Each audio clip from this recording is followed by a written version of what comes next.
Retromania Pro Wrestling Podcast Network is a Moonsault Media production and is intended for private use only. For more information, contact retromaniapodcast@gmail.com. You're listening to a Cool Truth podcast production. Who the hell are you? You know. You all know exactly who I am. The champ is here! The champ is here! The champ is here! The champ is here! And now, introducing the champion! Say my name. Acknowledge me. Fighting out of Cool Down, Connecticut! Say my name. Acknowledge me. The reigning, defending, podcasting heavyweight champion of the world! That's right. Now, say my name. Acknowledge me. Anthony A.C. Coppola! You're goddamn right. All right, well, I'm back. We're back.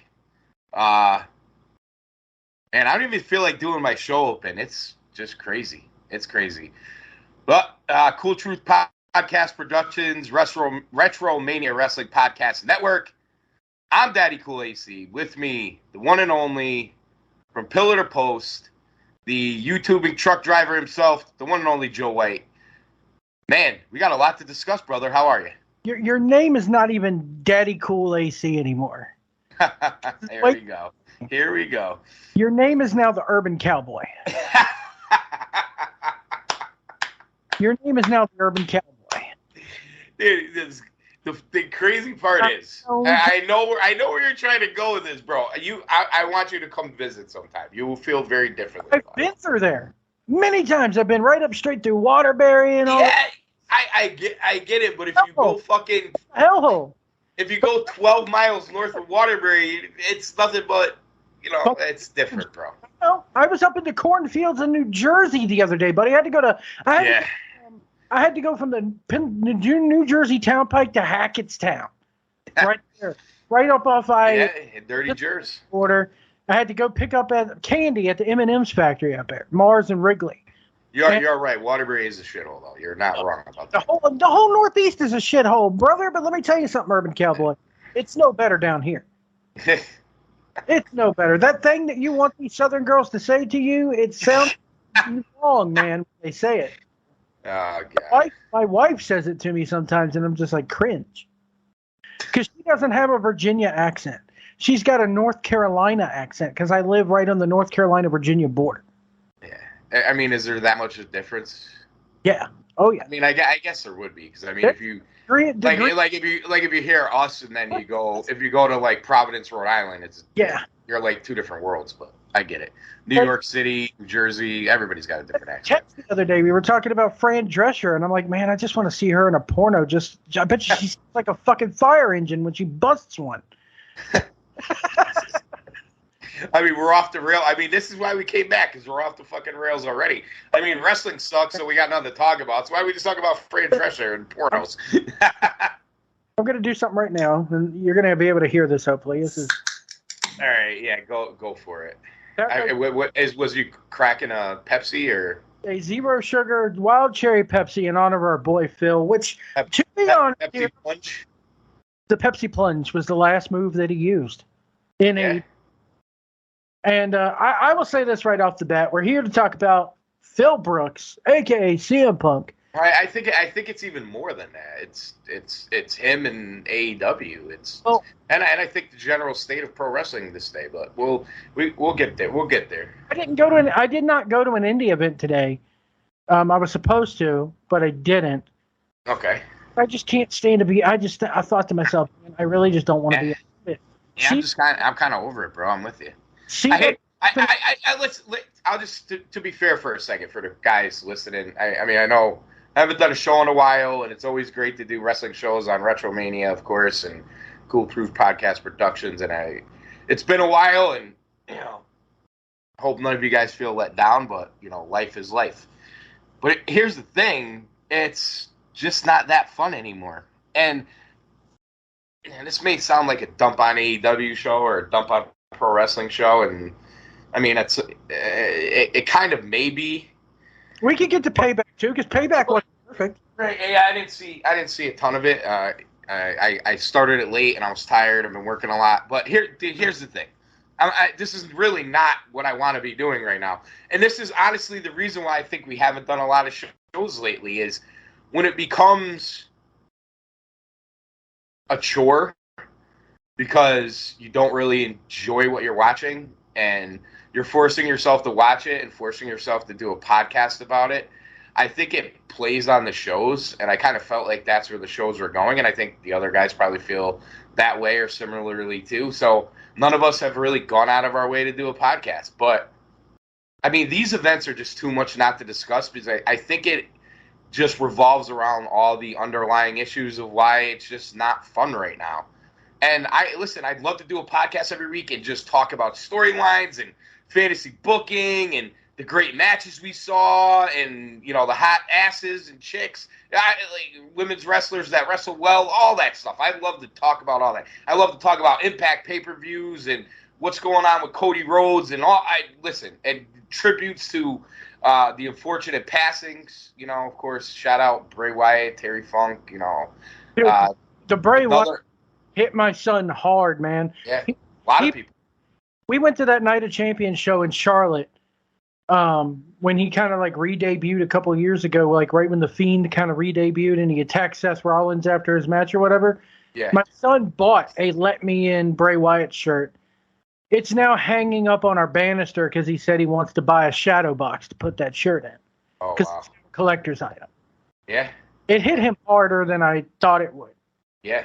But, yeah, it's tough. And then, I'd rather do I'd rather not do a tribute show, obviously, but given the circumstances, I'd rather do a tribute show like we did for, Jay Briscoe earlier this year, which sucked. Too. So hopefully, down the road, things will get better in the pro wrestling world and we can get back to just talking about pro wrestling. But as far as this show goes, a lot needs to be said. It just does. Hold on, real quick. Hold on. I got to do something here. Hold on. Oh man, I got my snowman for the year starter kit out. Oh wow, man. Bro, I thought you were drinking Pepsi, not Coke. Oh man, well I'm drinking the Pepsi, but the snowman hooked me up. Go. We're ready to go now, boy. Yeah, you feeling good? Yeah, hoo-ah. Eyes bugging out of your head, Man, I'm recording now. I got the picture on the screen of his eyes bugging right next to a picture of CM Punk. You know what's funny? It's just about 10 of 9 here on the East Coast. We're not watching All Out. Yeah, that I was going to say. On September 3rd, All Out is live as we speak. We're a week out from our week past All In, and we got to talk about nonsense. We got to talk about. Let's here's the thing. I mean, and listen. Here's the thing. There's nothing even discussed with all. Like, what do you like? Even if I wanted to do it, if we wanted to watch All Out live tonight and do an All Out post show, what the fuck do you want me to talk about? Same old. How excited I was for what? The same old shit, different day from Tony Khan. What you want? Listen, Samoa Joe versus what's his name there from ROH for the ROH TV title. You want me to get excited about that? I'm our biggest ROH fan as anybody. This is not real ROH. No. Shane Taylor. I mean, nothing against Shane Taylor, but why is Shane Taylor on an AEW fucking pay-per-view? What reason?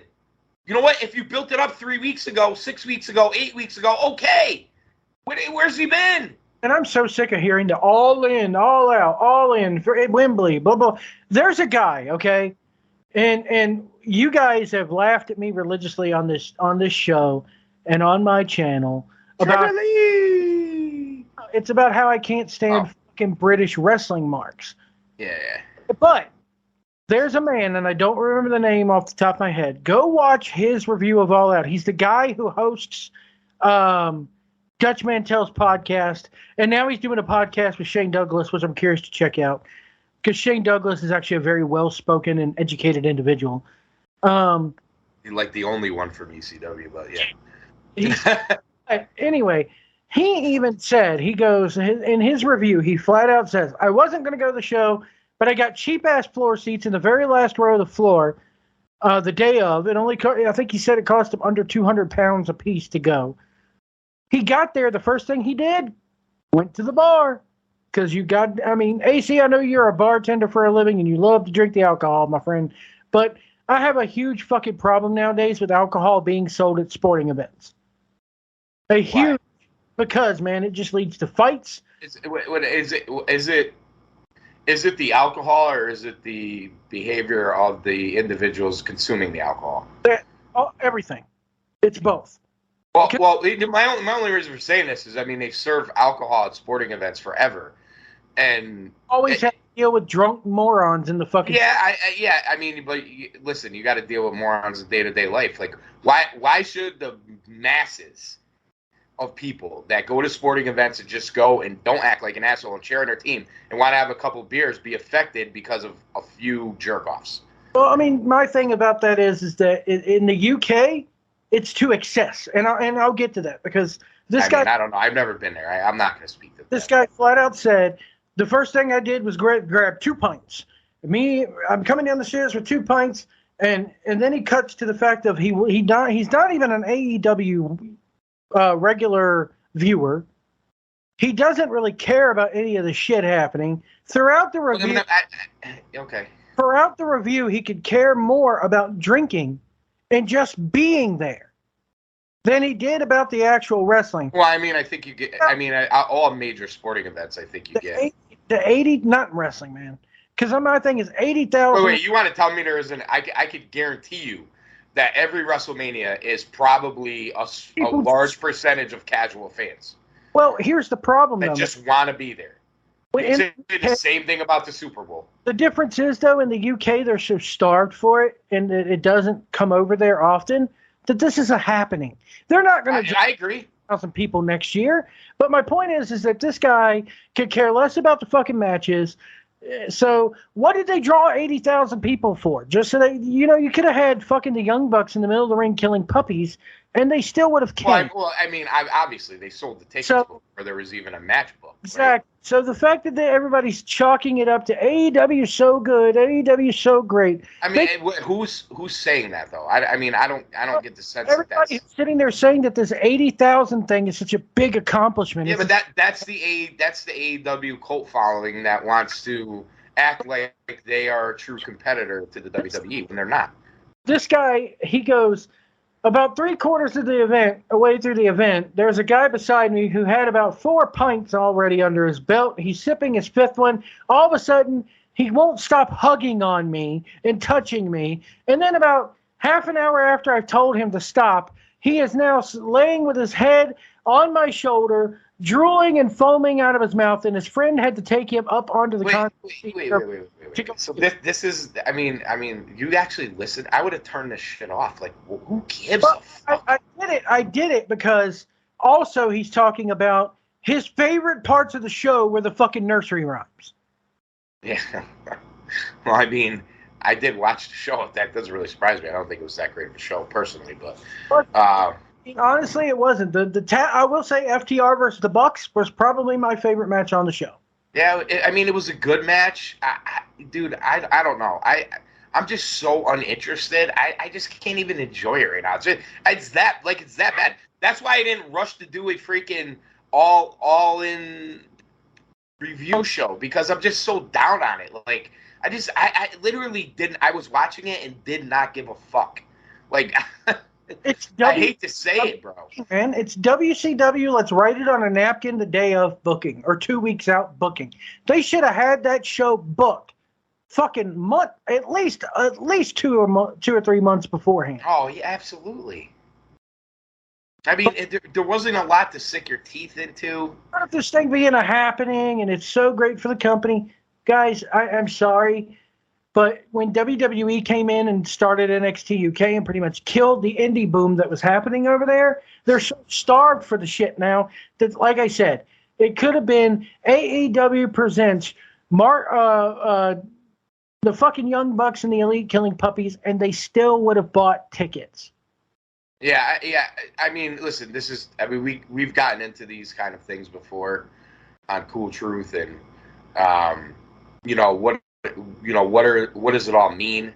You talk about demos and ratings and ticket sales and not ticket sales. That's all well and good. I mean, he didn't they're and the fact that this show was not supposed to be on fucking pay-per-view a week before another goddamn it's fucking idiotic. It should have been for everybody to fucking enjoy. They made $10 million. What they should have done is just not done all out this year in Chicago and just made it all in there. They could have pushed back one of the other pay-per-views or spread them out. The way they did it, just idiotic. I mean, you're right. It doesn't make it's like everything else. It's short. It's like that short term, it's fucking snow. Something that you think you could brag about or whatever. It's basically like, and they have all debut wrestling. I mean, let's face it, for 2 or 3 years, all they did was debut new people on every show, and everybody got excited about it. And it was like all off a cliff after that for almost every single one of them, and now including CM Punk. Because I'll tell you this right now, you to this day, one of the greatest moments in the history of that company, one of the greatest moments in the last decade in pro wrestling, was that first show where Punk came back, and it basically was all downhill from there for a vast number of reasons: injuries, bad booking, the problems with the Elite, the fight after the show last year, the scrum, the bullshit backstage leading up to all the crap at All In. I mean, it's just all downhill. It's just all downhill. And I think the part that there's a bunch of things that bother me about it, but the biggest thing is I had some hope for Collision, and I think there was a lot of Punk influence on that show, and I just don't think it's going to be the same show now. I just don't. No, the Young Bucks were on it last night.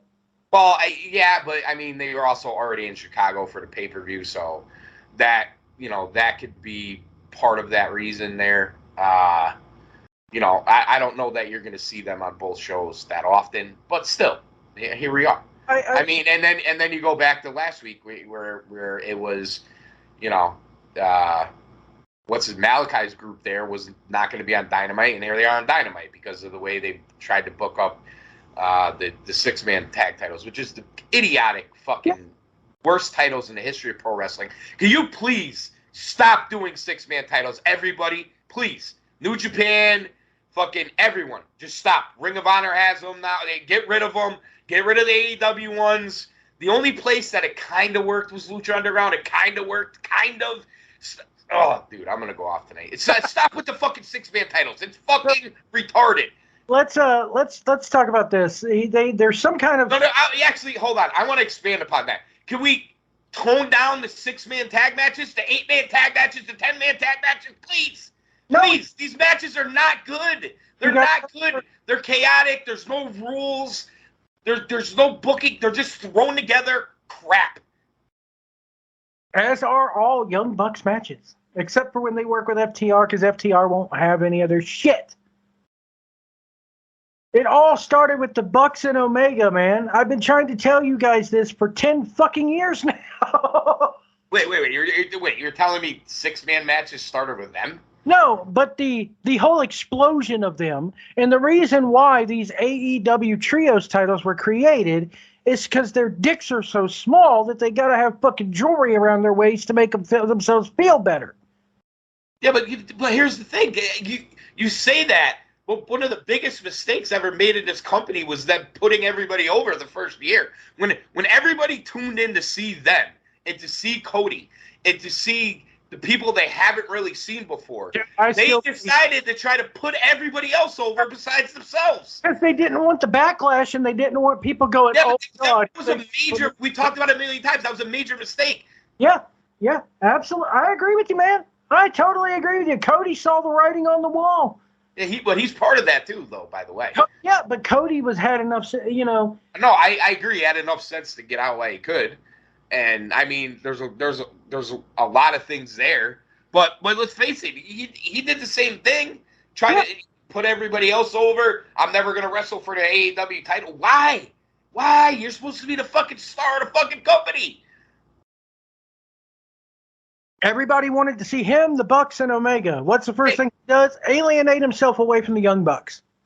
Yep. Alienates himself away from Kenny Omega. Oh, and then Omega's putting over Moxley, and it's Jericho becomes the champion. On about the faults and failures of these idiots, and how they fucking, Tony Khan's supposed but here's the thing: the ones pulling his string. It's easy for all of you guys who hated them before to say, "Well, I told you so," but they're not who they were when we were fans of them. And that's my argument. And we've talked about this. Hold on. We've talked about this before with Omega. And everybody still goes batshit crazy every time he wrestles a New Japan match, like he did with Ospreay at Forbidden Door. That's the Kenny Omega that we loved and we want to see. You do not get that guy in AEW. You don't get the same Young Bucks. You're not getting the same people. I'm sorry. It's not the same thing. So it's easier to say, I told you so. But I could also go, every time you see that, and say, well, I told you so, because it's in there. We're just not getting it because they're not the ones that should be doing the booking. I will say this, though, AC, and you kind of have to agree with me here, and I can't believe I'm saying this. When Omega had that title and he went on that, that year-long, 6-month-long reign? Was the best run in the entire company. That was the closest we're ever going to get to the New Japan Omega in AEW. You know what? I disagree. You know why? I disagree because you did. No, I disagree because you were still getting. He felt like a champion. He elevated the title, and he's the only one that's done it so far. And everybody else who's won it, the booking's been terrible. They don't treat it like it's the biggest thing in the company. They did when Kenny had it. Yep. But he still wasn't wrestling. 2 matches. Danielson at Grand Slam. I was there for it. And the Ospreay match. Other than that, you haven't seen New Japan Kenny in AEW. I'm sorry, you just haven't. I mean, like I said, it's probably the closest you're going to get. Yeah, well, I agree. I agree. And because what happened that preceded that? He was in a fucking tag team for a year and a half. Yep. And then what happened when he came back after losing the title? He gets hurt, the whole thing, the suspension. What happens when they come back and they say, okay, you're 6-man champions. And then they have the suspension after the fight, they bring him back. And what's the grand booking scheme to get Kenny Omega back, supposed to be one of the poacher people of your company? Well, let's put him in a best of 7 for the 6-man titles again. With the Lucha, with the Triangle of Della Morte. Who don't even know if that's still a thing. No, it's not. Yeah, no, it's not. Right, exactly. It's all bullshit. It's all bullshit. Now, I'm down on all these guys because I don't think any of them should be in some kind of leadership positions. I think they should just show up to a show, and maybe they could have a little bit of creative influence, okay? But none of these guys should have titles. I'm sorry. And what I mean by titles, not title belts. I mean titles like executive vice president. They're not that. They're just not that. Now, I respect what they did building their own brand without the machine before. But now you're starting to see a bunch of bitches. I'm sorry. I just don't know what other way to say it. They're all a bunch of bitches. I was riding around in the car today, and I'm thinking to myself, I knew we were going to do this show, and it struck me I know you're not big into video games, but there was a video game that came out. It's been around for a while, different versions of it. I think a guy named Adam Ryland, I think is his name. It's been called many things, but the version I'm most familiar with is Total Extreme Wrestling version whatever. And what this is it's a text-based. So there's really no action in it whatsoever. You pick a promotion or you can create your own. You draft your people that's in there. And you book shows. You have a budget. You book what kind of show is. You book why the matches are taking place, blah, blah, blah. And then they have computer-generated dirt sheet writers that tell you what to do and what not to do and how the matches are, blah, blah, blah. Well, in this thing, if let's say you're in WWE, this is like 2003 WWE because Goldberg and Nash and everything are on the roster. That's how old this game is. But if you decide to get rid of Kevin Nash, you'll get a pop-up screen says, Triple H says, I will be really unhappy if you get rid of Kevin Nash. And then Shawn Michaels pops up, I will be really happy if you get rid of Kevin Nash. So then you have to keep Kevin Nash in order to keep the other guys. That's how this motherfucker's booking this. I guarantee you, he's done taking this video game, built the AEW roster into it, and that's how he's booking this. I would not be surprised if that's how Tony Khan is doing this. While he's doing his Lines of Snow, he's fucking using this goddamn 2003 aged video game or the updated version of it. And he's sitting there going, release CM Punk. And I guarantee you a pop-up from Dax Harwood goes, I will be really happy if you really happy. You know? I mean, I don't think it's Dax. I mean, he's the only one that defended Punk. If I just release fucking Hangman Adam Page and then a pop-up, Kenny Omega says he will be. Yeah, dude. That's what he's doing. Yeah, I don't know if it's that. I mean, I don't know what his process is. I mean, I go back to the, he probably has a playroom the size of my house and fucking. Playing with his toys in his ring. It just seems like that's, or the video game. But here's the thing: when it comes to releasing Punk, he kept saying a term. I don't know if you caught it. And all the things he said. What did he keep saying? Terminate his contract for cause. Or with reason, I think it was. With cause. Okay. For cause or whatever it was. And that's lawyer talk. Yeah. Like, he literally decided, let's be honest here.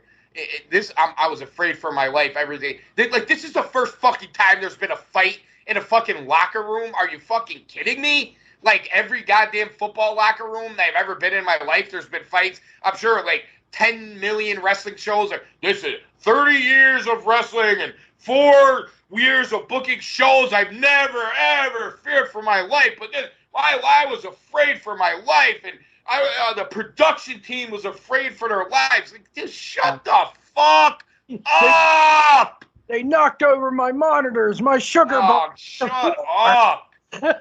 Fucking fairy.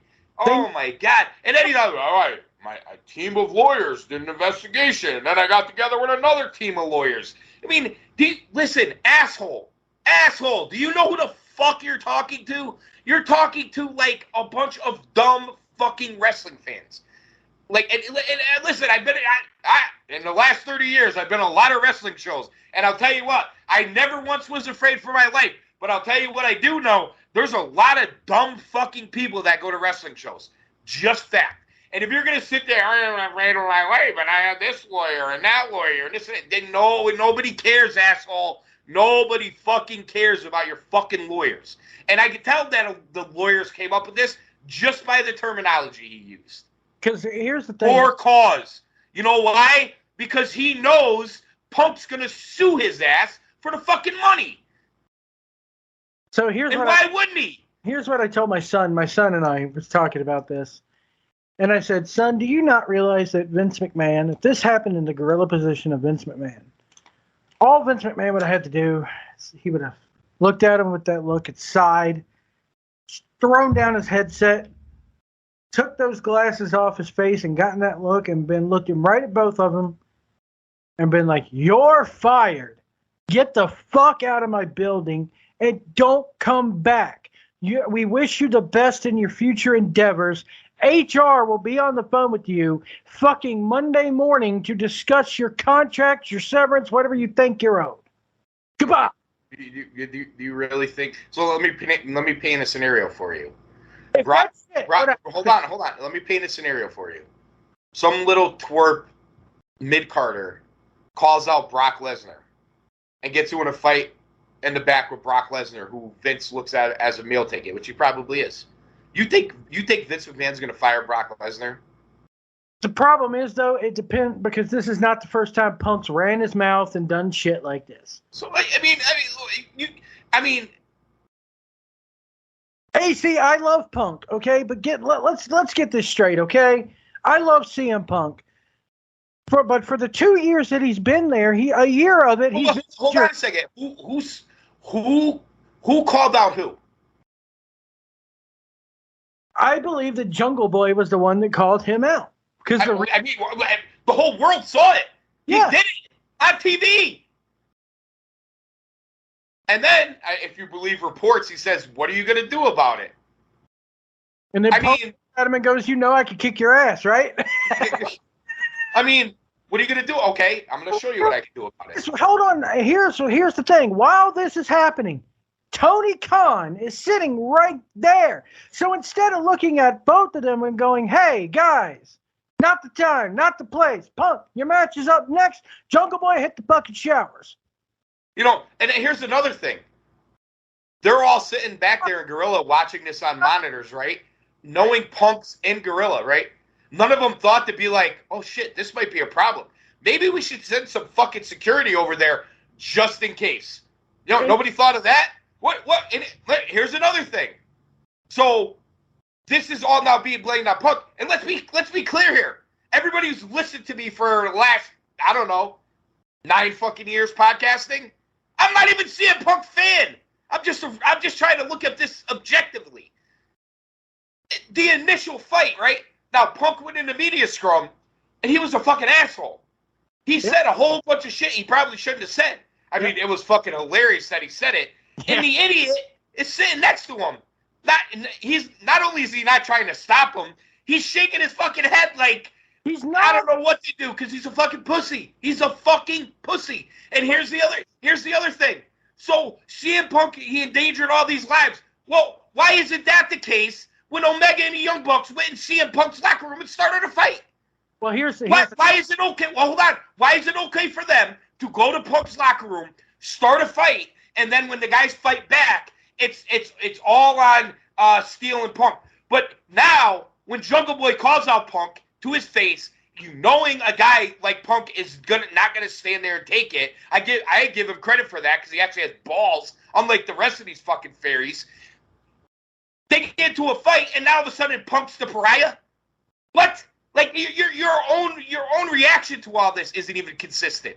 Let me ask you this: do you believe, because there's a rumor going around, that after he let Jungle Boy go from this chokehold, that he lunged at Tony Khan and pretty much said, "Hey, this place ain't fucking fun no more. I hate it here."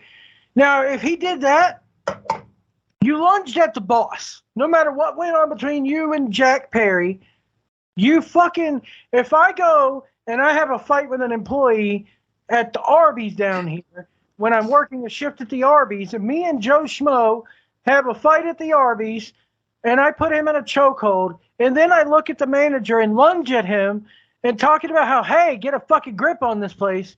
Okay. Who's going to be fired in that situation? I agree with your point. If he was fired because he went after Khan, and let's just assume that's all true.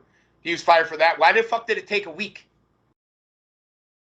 Because they had. No. Don't give me this crap about the contract and all that bullshit. No, fucking shit. You can wait a day, you can wait a week, you can wait a month. It doesn't matter. You owe him millions of dollars. He's going to sue you no matter what.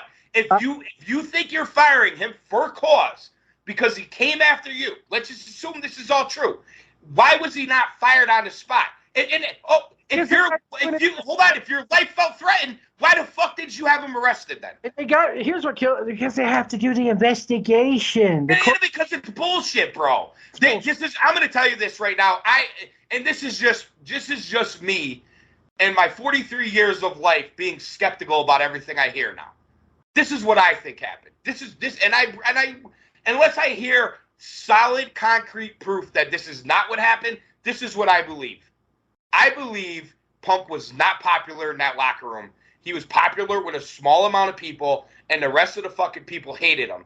Because clearly, when you hear all the things you hear come out of that locker room about guys thinking they're owed something and guys not wanting to learn from the veterans and everything else, clearly are not going to like Punk. So what I think happened is Khan was threatened with a mutiny from a majority of the roster, and he decided the easier thing to do was to move on from Punk. That's what I think happened. They had to, according to them, they had to launch an investigation, a week-long investigation, and by lawyers.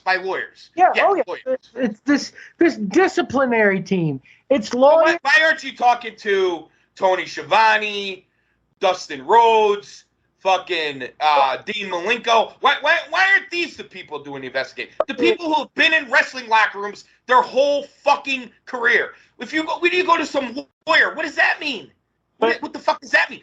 You're telling me, listen, he went to lawyers because he had to. He decided, because for whatever reason, that he was going to remove something from the situation. And he decided that Punk was the easier option. Do I have a locker room mutiny or do I get rid of Punk? He decided to get rid of Punk. He used the lawyers because he's trying to find out how to save as much money as he can when Punk inevitably sues him. That's what this is about. This is not about him being afraid for his life. This isn't about cameramen crying to their girlfriends and all this other bullshit. That's what it's about. It's about fucking money. According to Meltzer, and I'm going to play something for you here in just a minute. Meltzer discussed this today on his radio show, or last night, whenever. And I pirated it. I ain't going to lie to you. I don't fucking pay that motherfucker. Anyway, I took to the high seas and I fucking downloaded shit just to hear his reaction to this. So his thing is, in talking to people there, it wasn't just lawyers that he consulted. The lawyers themselves did not. Hold on. He interviewed people that were there in the gorilla position, because apparently all this was caught on camera. Unlike the Young Bucks Omega incident, where there was no camera in the locker room, there were cameras there in the gorilla position when this happened. All of this is caught on camera. Okay? So they interviewed people who were there on the camera. Then the lawyers turn around and interview people within the locker room itself just to get the vibe on what they think about Punk. Mm-hmm. The decision was, okay, clearly nobody wants his ass there except for TR. And yeah, I bet you there was 5 people that stood up for him, and 87 that don't even go on TV. I can't stand him. Yeah. You know, I was going to go. He's a fucking asshole. I get it. He's a fucking asshole. Don't get me wrong.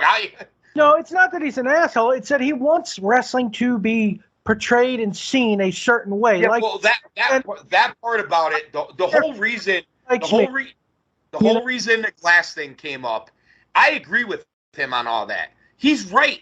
Because I'll tell you this right now, just about everybody I know that watches AEW or did watch AEW is on board with what he's saying. They don't want fucking Jon Moxley death matches on every show. They want to see fucking a decent storyline and some good fucking pro wrestling. They want to see the alternative that they claim they were going to be, and they never fucking do it. And then Collision comes out and they start doing it. You actually have some singles matches. You have a little bit of storytelling. You got some good commentary. You got some old school type promos. You got a nice wrestling show feel. And he goes, we don't want that dynamite bullshit over here because we're doing something different. I agree with him on that. You know, he's like, I don't need people to like me. Harley Race and Dusty Rhodes liked me, and that's enough for me. So apparently I'm doing something right.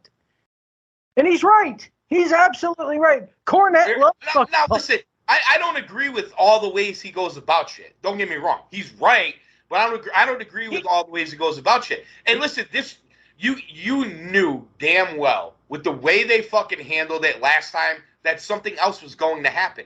There was no other outcome. Of course something else was going to happen. Okay, so my question to this is, why isn't Guevara fired? He's been in fights with 2 fights now with 2 different fucking people. He's still there. Yeah. Why isn't Guevara? Why isn't Eddie Kingston fired? Why is Eddie Kingston still there? Why is Andre Olio? Yeah, you know why? Because the EVPs like them. That's why. It's a I believe the rank and file in that locker room likes those guys and doesn't like Punk. That's the fucking reason. And my thing is, Punk was putting them over on that fucking go all the way back to that Colt Cabana podcast. Did you listen to any of Dax's podcast when he had it for the short time? All the pussies at AEW were crying about it, so he had to stop doing it. What was he a lot? I know there was the other shit of the Punk stuff and all that, but there was a lot of things I took out of it for the little bit I did listen to. He was talking about those guys doing like film study and trying to help out the younger guys, and they came up with like 3 fucking names who actually showed up, right? 3 names. There's like 100 guys in that company that could use it, and 3 names that showed up. So those guys don't want they don't want them there. They don't want Punk there. They don't want FTR there. You can just tell. It's obvious. And so you go all the way back to, I'm wondering what the fuck happened, because you go when Punk did the Cabana podcast, and he jokes it was either the first part or the second part when he's like, yeah, I'm free of WWE. And he makes a slide comment, and I honestly believe Punk was truthful, and I honestly believe Punk was wholehearted and nice about it and was a fan of the Young Bucks, because he goes, fuck, dude, I could do whatever I want. I'll go fucking work the Young Bucks in PWG if I want to right now. So I'm wondering, when did the wires here get crossed? You got a man who was a fan. I know. I'll tell you when it got crossed. When fucking Hangman fucking queer cowboy fucking pulled his bullshit. That's what I get. That's the moment, bro. So either that, or it's when the Cabana Punk relationship fell apart. Well, I think that, or you're right. That's probably that, which is what preceded all that. And guess what? Punk's fired, guys. I guarantee you, Cabana will not be on fucking Dynamite. He won't be on. Why should he? Nobody. Well, listen. Is there any person on this planet but is there any person on this planet but his butt buddies in the fucking locker room that gives a flying fuck that Colt Cabana's not, and maybe his mom, that Colt Cabana's not on TV? Nobody cares. Sure, he wasn't even doing anything. He was standing in the back of 8 guys in a faction of retards, smiling and jumping around like another retard. Stupid. That's all he was doing. Doing his stupid Tony Danza, I'm a junk, shit-eating grin. Then you got the biggest draw in the fucking business that's not in WWE, and we can't have that guy here. God forbid we have the guy that'll bring eyeballs on us. We already got the other one out of here. We got to get this guy out of here. Yeah, that's going to help your ratings. That'll help your paychecks, assholes.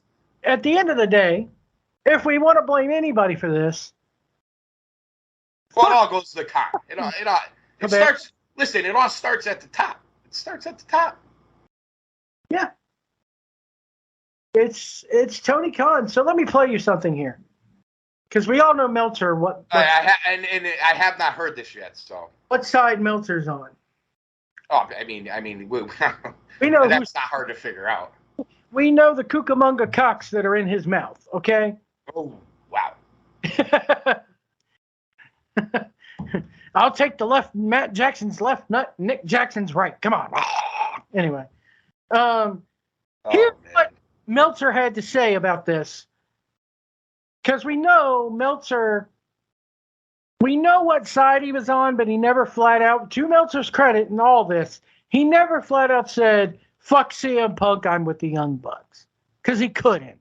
Because he knows What little bit of journalistic integrity he had left would fly right out the fucking window. Dude, listen, that's the Michael Jordan Republicans buy sneakers too thing. You know what I mean? Like, why would I alienate half my audience, right? So this is what he has to say. Now, him and Alvarez are discussing the Punk deal, and this is his response to, you know, how he treated CM Punk. Let's make sure the volume's turned up. Let's listen to this. If it'll play. This better than anyone is that throughout this whole ordeal, you and I were far too kind to him. I mean, that's the reality. We were far too kind to him. I always gave him the benefit of the doubt. No, he didn't. No, he didn't. So he's saying he was far too kind to Punk? Yeah, and that he always gave Punk the benefit of the doubt. Hold on. All right, yeah, let it play, yeah. I always tried to give his side while everyone didn't want to hear, you know, that they just wanted to go, oh, you know, you're after him and everything like that. But, okay, lunging was, again, far too kind. You know, I mean, if you saw the actual wording of what was said, lunging was I was toning it down. Talking about him lunging at Tony Khan backstage. No, okay. I mean, it's more than lunging. And there was also, I had heard that when he moved it towards Tony, whatever word you want to use, that monitors, there were like monitors that fell on Tony Khan, and I mean it was and whatever it was, I mean, as you noted, there was security camera footage. So then they go into like the security camera footage. Monitors were flown on Tony Khan. No doubt his sugar bowl hit the floor and his personality spilled on the floor along with it. But this motherfucker, I'm going to go on a rant here, AC, because this motherfucker, I've watched videos of these guys' hotlines ever since they started producing them. Every time the situation gets brung up, and every time they have to discuss CM Punk, this motherfucker gets the biggest goddamn boo-boo face and the biggest, oh, somebody shit in my young buck's fucking underoos. Fucking look on us. He looks down and away from the camera. And he's like, yeah, man, Punk. And then as soon as they start talking about the Young Bucks again, he perks up and he's doing his stuttering John gimmick again. Fuck you, Meltzer. You're goddamn, you know, and everybody else knows what side you're on from day fucking one. You California fucking douchebag. And your fucking goddamn Northeastern fucking butt buddy Brian Alvarez. I hope to God you two had a nice two-ended conversation, if you know what I mean, when you two were in fucking England, having the old Jolly Roger between you two, and all your other fucking British fucking wanker cronies that came to see you. I bet they all had a fucking nice English circle jerk over there. And but fuck you. You've been against CM Punk ever since this fucking happened. Wait, let me ask you a question. No, come out and say it. You old fucking motherfucker.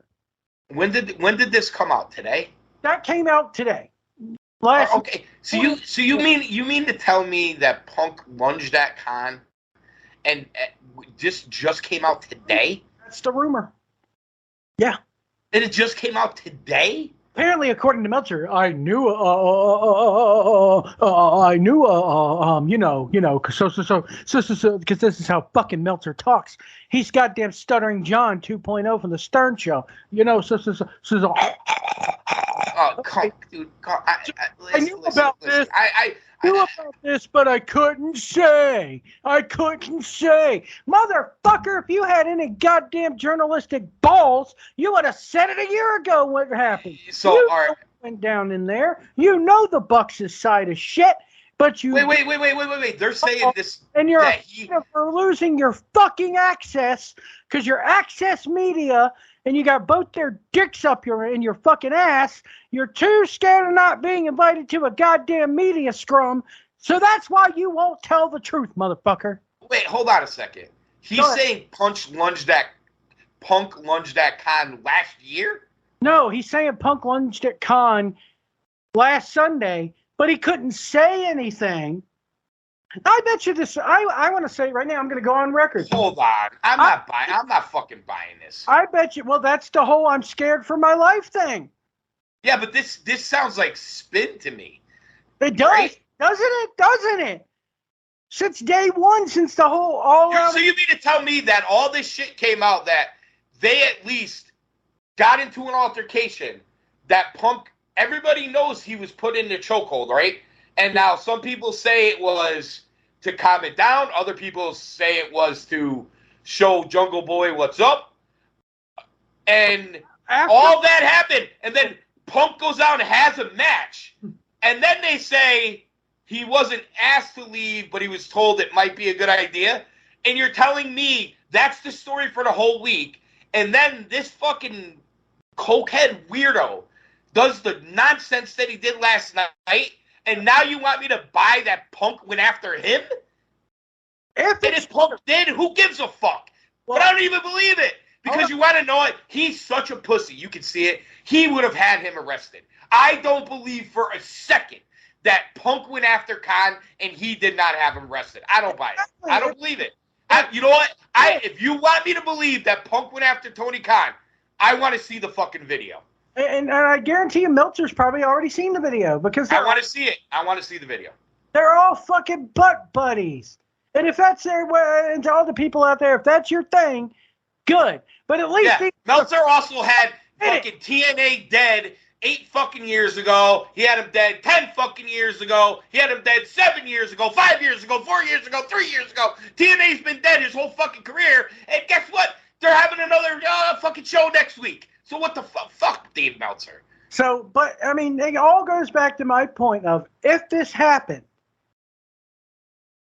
why? And I agree with you. If I'm the boss of a company and you lunge at me and I have to have security break it up, never mind what you did to Jungle Boy, your ass is fucking gone right then and there. Right then and there. Yeah, right. You're fired. You're out of here, bro. Dude, that guy, you're telling me that guy, that he literally went after that guy, that little fucking pipsqueak.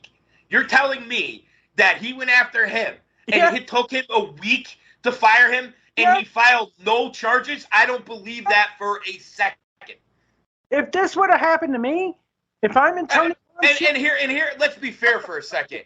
If you're telling me CM Punk got in his face and yelled at him, oh, big fucking deal. But you're telling me, if he lunging, what did he like attack Tony Khan? Like, is that what you're telling me, that he attacked Tony Khan? I don't hear a lunge. I don't want to hear went out. Did he or did he not attack Tony Khan? Hey, listen, I'll tell you this. I'll be fair here. If he attacked his boss, he should be fired. It should not take a week. It should not take a day. It should not take an hour. He shouldn't even have been allowed to go out and have the fucking match. If I'm in Tony Khan's position and you lunge at me, here's what I'm doing. You're telling me, dude, Punk is going to sue all these motherfuckers. Go home, Punk, because you just tried to attack the owner of the company. So go home. You're not having your match. Leave that fucking belt right here where it is. Go home, bro. I'm telling you, he would have had him arrested. I would have said, go home. Go home, but go back to your hotel room.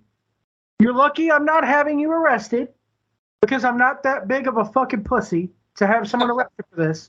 Yeah, right. And then I'm walking out into the crowd before this match and going, Hi guys, great show tonight. Everybody wants to see good matches. My eyes are bulging out of my head. My daddy's money got me here. Thank you all for reimbursing $10 million. $10 million that we raised, everybody. But that's just a drop in the bucket as to what we spent on the video game that none of you fucking liked. By the way, it's a drop in the bucket for what I spend on music every year. But in the back, I'm doing a good Tony Khan. I didn't know I could do this. This is great. It actually isn't bad. In the back right now, we were supposed to have a great match to Samoa Joe. But that motherfucker, because goddamn knows Paul Heyman did it to Sabu when Sabu no-showed him. That motherfucker, he fucking goddamn tried to attack me based off what Jungle Boy said in the pre-show. And yeah, they may have had a little spat, but then he tried to attack me. The reason why you're all... I'm not going to put up with this shit. I have more money than Jim Crockett. Motherfucker, I'm not Jim Crockett. I'm not Vince McMahon. Hold on. Woo! Anyway, great to be here tonight. That's good matches on the way. I sent the motherfucker home. You'll never see him again. So it was good while it lasted. The experiment failed. Have a good night. On with the rest of the show. You aren't going to get to see Samoa Joe tonight. Tune in. We got a great match playing for him. I'm going to put something together. We're going to put him against an ROH guy none of you know next week. Don't worry. Put him up against Curry Man next week in Chicago. It's going to be a great match because that's all people want to see is good matches. So I'm going to go back and fucking pick up my sugar bowl, try to salvage what's left, and on with the show. Let's go, Tony. Dude. And there's the other thing. If this whole thing's so fucking true, why did he come out and say it was the toughest decision of his career? If the guy went after you, if he went after you and you're so afraid for your life, why is it such a tough decision? Right? This guy's a menace to the locker room. Everybody's afraid for their lives. People with not even all their limbs. He actually said that. A guy with a fake hip or whatever the fuck he said. Yeah, cameramen and production staff, they're scared. They were in the corner cowering for their lives. It was like there was a mass shooter and he had an AR-17 with a nuclear option. And all I could think of, it took me a week to decide. And I needed to hire all these lawyers and have an investigation. And then it was still a tough decision. And then I sat back and I just said, I gotta fire CM Punk. Sugar Bowl probably for cause. His sugar bowl probably hit the floor, and he's on the headsets. Code Red. Dude, listen. Here's my fucking for cause.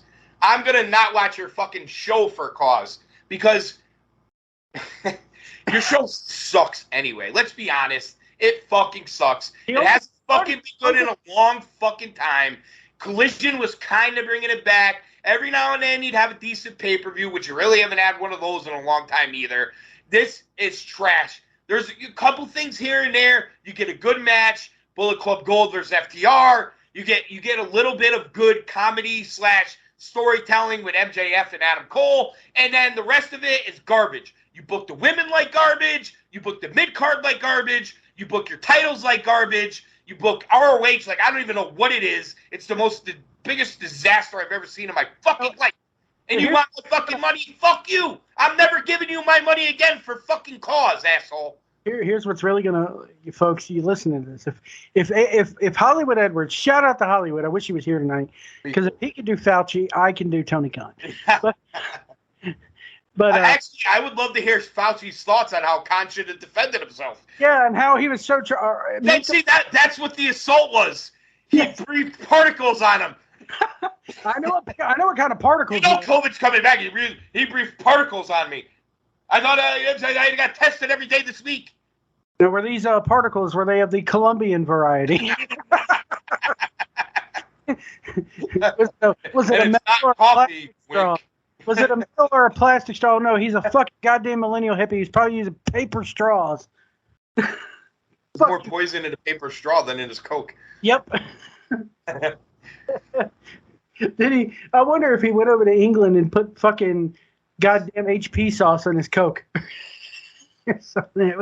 Shout out though to England. Your food isn't bad, but anyway, here's what's really going to piss you off, AC.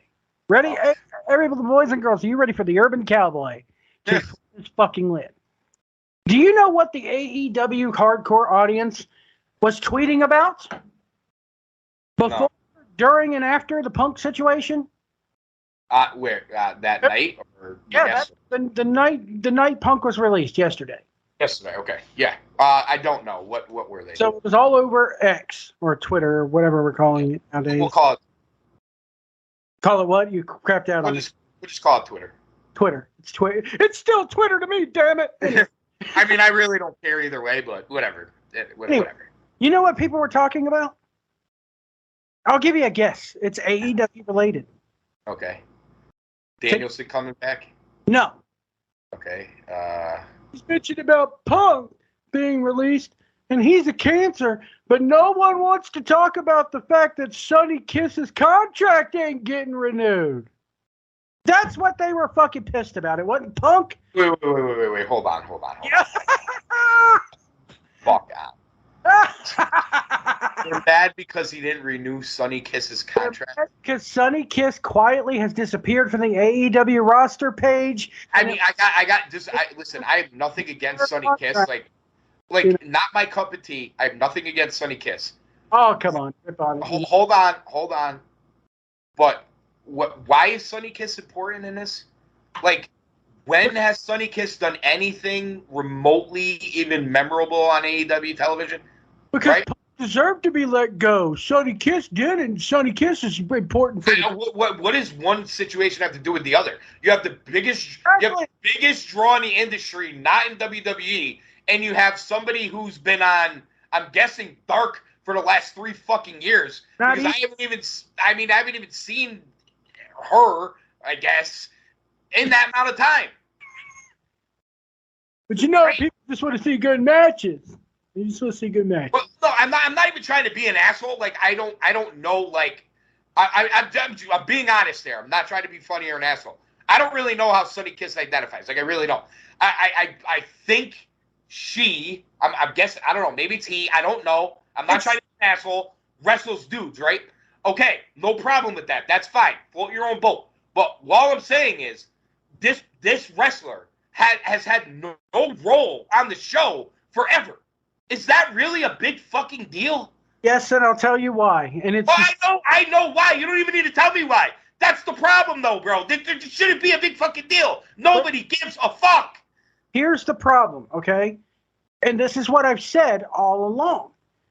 This is why Tony Khan... This is why I don't even want to watch wrestling anymore. Because I don't want... Look, the fact that we even have to discuss this pisses me the fuck off.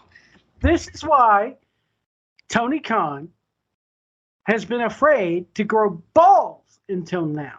Because I guarantee you, if he didn't give a fuck, he would have released her 6 months ago. But he doesn't want to face the fucking backlash from the goddamn wokies about how could you a daggone release him / her / it / they / them. Whatever it is. I mean, listen, it's not my responsibility to figure out what. He's transphobic now because. Oh yeah. I'm sure Tony Khan's transphobic. Yeah. That's why he's afraid to fire anybody because he's so scared of being labeled as a ist or a phobe. That's it, ladies and gentlemen. It's not the fact that he wants to be there. I think that speaks a lot. That speaks more to the fan base. He does not want to piss off the hardcore fan base. He does not. Well, he has left. I mean, let's be real. No, not only that, he does not want to turn into Vince McMahon, who constantly gets fucking shat on for releasing people. Do you people get pissed every time a goddamn football, baseball, hockey player, soccer player, do you get pissed every time one of them gets released? No. You say, who are they going to bring on to replace them? Go, team, go. So why do you get pissed when wrestlers get released? I don't. It's a business. Well, wait. The other side of it. If you are so upset about Sonny Kiss getting released, why weren't you upset that Sonny Kiss was never fucking on TV? Where were all the calls to see Sonny Kiss on Dynamite? Or Sonny Kiss on Collision, or Sonny Kiss on fucking Rampage, or Sonny Kiss on a pay-per-view, or Sonny Kiss on any other 19 million fucking shows they do. Where was the outcry? Where was the fan base screaming to see Sonny Kiss? And when Sonny Kiss was finally on, did you buy the merchandise? Did you tweet about the matches? No, you didn't. You didn't. You're just virtual signaling pussies like the rest of the people in that company. You're goddamn 100% right. You know who I'm pissed off that got released? Leva fucking Bates, because from day one when you fucking hired her, you could have fucking promoted her cosplaying. She could have came down to the ring just as a different fucking character. And guess what? Unlike 80% of the, let's see here, I actually like Sky Blue and I'm giving her a chance to get better, so I won't mention her, but you got fucking goddamn Anna Jay, Tay Mello, and all these other divas. That's right. For all fucking intents and purposes, they're divas. They belong in lingerie pillow fights and bikini fights and gravy bowl matches because God knows they can't work a fucking lick. But yet you have somebody who's beautiful as Leva fucking Bates and you don't renew her contract. She can work. The problem is they elevated a lot of wrestlers, men and women alike, who weren't ready for what they're doing on weekly TV and everything else, and they've done nothing to get them to improve.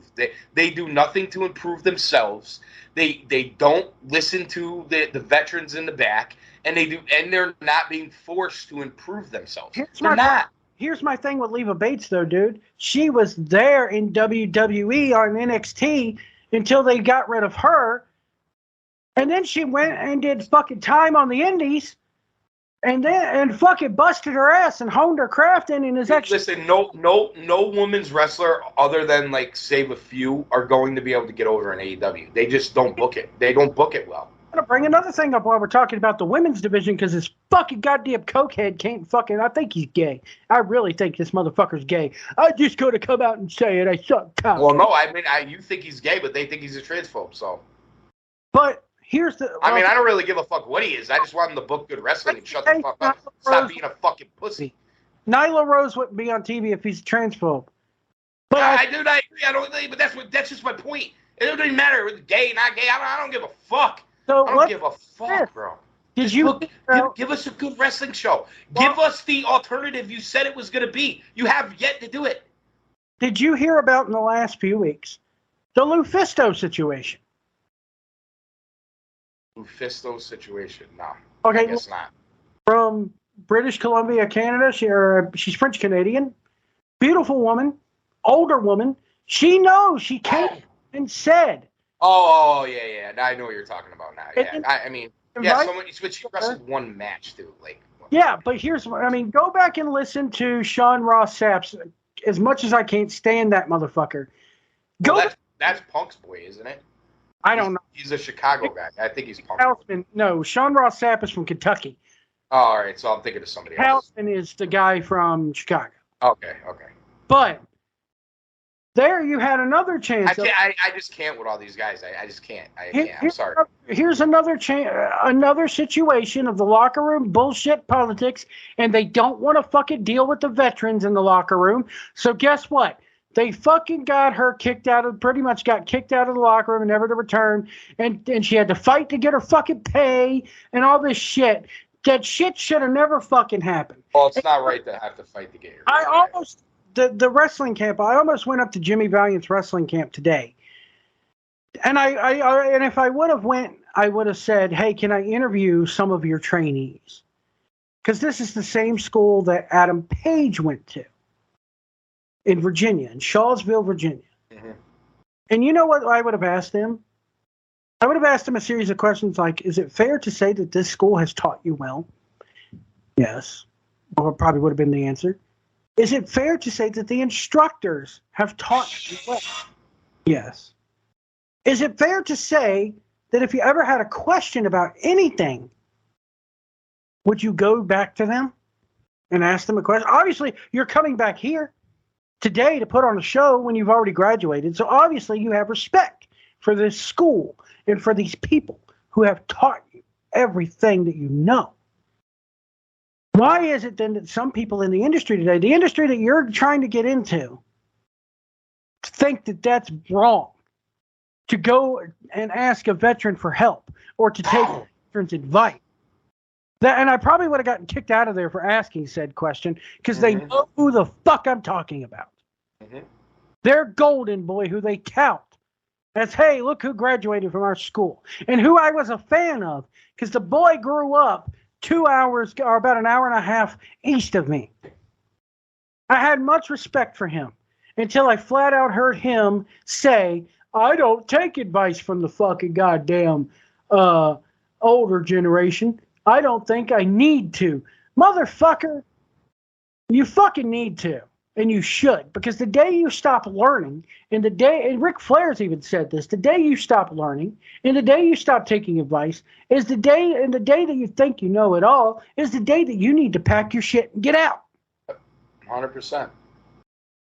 You don't have respect for the motherfuckers who trained you, because I would love to know what these people's answers are. And hopefully when I come back in after going out on the road here, I'm hoping that I can get somebody from that school on and ask them those questions. Do you think you were treated fair in that school? Do you think that you got the education that you paid for in that school to be a professional wrestler? Because I look at it this way. Nowadays, being a pro wrestler with the business that it's in, it's no different than me going out and to school to train to be a truck driver. Yes, folks, not everybody can do the shit. So, and if I had, if I saw my father's a truck driver, and as rocky as a relationship of me and my father has, flat out, he was a drunk piece. I still call him up. Dad, can I take this road? Is it suitable for a big rig? Am I going to get in trouble if I go here? Hey, Dad, is this truck stop a good place to go to? Is it good for parking? How are the showers there? Are they clean? How's the food? So for somebody to sit there in any fucking vocation and say, I don't need to contact the older guys, I have nothing to learn from them. It's bullshit. Yeah, I agree. And to sit there and say, hey, in my business too. A woman in the locker room, yeah, she's probably in her 40s or 40s. Yeah, she's not as skinny as you guys. She actually has a beautiful ass on her. To actually sit there and say, we don't want her back here. And to have Dustin Rhodes of all people call her an asshole. Well, maybe she was an asshole though. I could take that in consideration. No, from what her account was, no, she was respectful. Yeah, bro, you got to remember, there's two sides to every story. Yeah, exactly. But I find it, hard, and then here's and that goes, tie that together. To tie that together with Punk, we haven't heard Punk's side of the story. Rumor is we're about to. I can't wait. I got to be honest with you. I cannot fucking wait. And if he's smart, he'd drop it right now while this pay-per-view's going on. Oh, dude, how great would that be? Show up at the scrum. Dude, I would laugh my balls off. And that's another question we kept fighting. I think you and Edwards were talking about last night. Is there a no compete? According to Meltzer, there's not a no compete. He could go to WWE right now. Wouldn't it be a motherfucking bitch if I'm sitting up in the goddamn nosebleeds there in Charlotte? Shows up on Raw tomorrow night. Open microphone. Oh shit, dude! I would die. I would fangirl. Don't die, wait. Don't die. I would fanboy. I would Listen, be like, rule number 1: don't get dead. Yeah. I would fucking squeal like a 10-year-old girl if he showed up on Raw. I'm not gonna lie. Dude, can you imagine the pop if that music hit? Oh. Especially on a WWE show now, because most of the WWE fans despise AEW. I gotta admit, I was watching AEW last night, and Cody Rhodes comes out there with Grayson Waller, and they're talking about SmackDown and how good SmackDown is, and I'm like, motherfucker, if you tell me that you're going to SmackDown, and after I just bought these fucking tickets to go to Raw, I'm gonna be pissed. Because he's one of the ones. Hollywood was at SmackDown on Friday. Really? In Wilkes-Barre and Hershey? Yep. I didn't know that. Yep, he was there Friday. Oh, man. Look at that. We had Hollywood there Friday. We got you there on Monday. My first show that I've been to since my first WWE show since Night of Champions was in Charlotte a few years ago. Nice. My kid went to Collision when they were in Greensboro a couple weeks back just so he could see Punk. Nice. Said the rest of the show sucked. Out of the mouth, people just out of the mouths of babes. People just want to see good matches, not the shit that my cokehead ass has been producing. I've been watching. Dude, I have to admit, like the first 4 or 5 collisions, I thought they were really good, and then you could just see the change coming, right? Like you could just see it, right? Mm-hmm. So I think let me actually check on online here real quick and see if see what's trending. you want to go over the fucking farce in Chicago's results. Yeah, go over it. I only know like 3 matches, so that's fine. Fucking Payback last night was actually pretty good, except for fucking. And one of my friends who's a referee in the business agreed with me.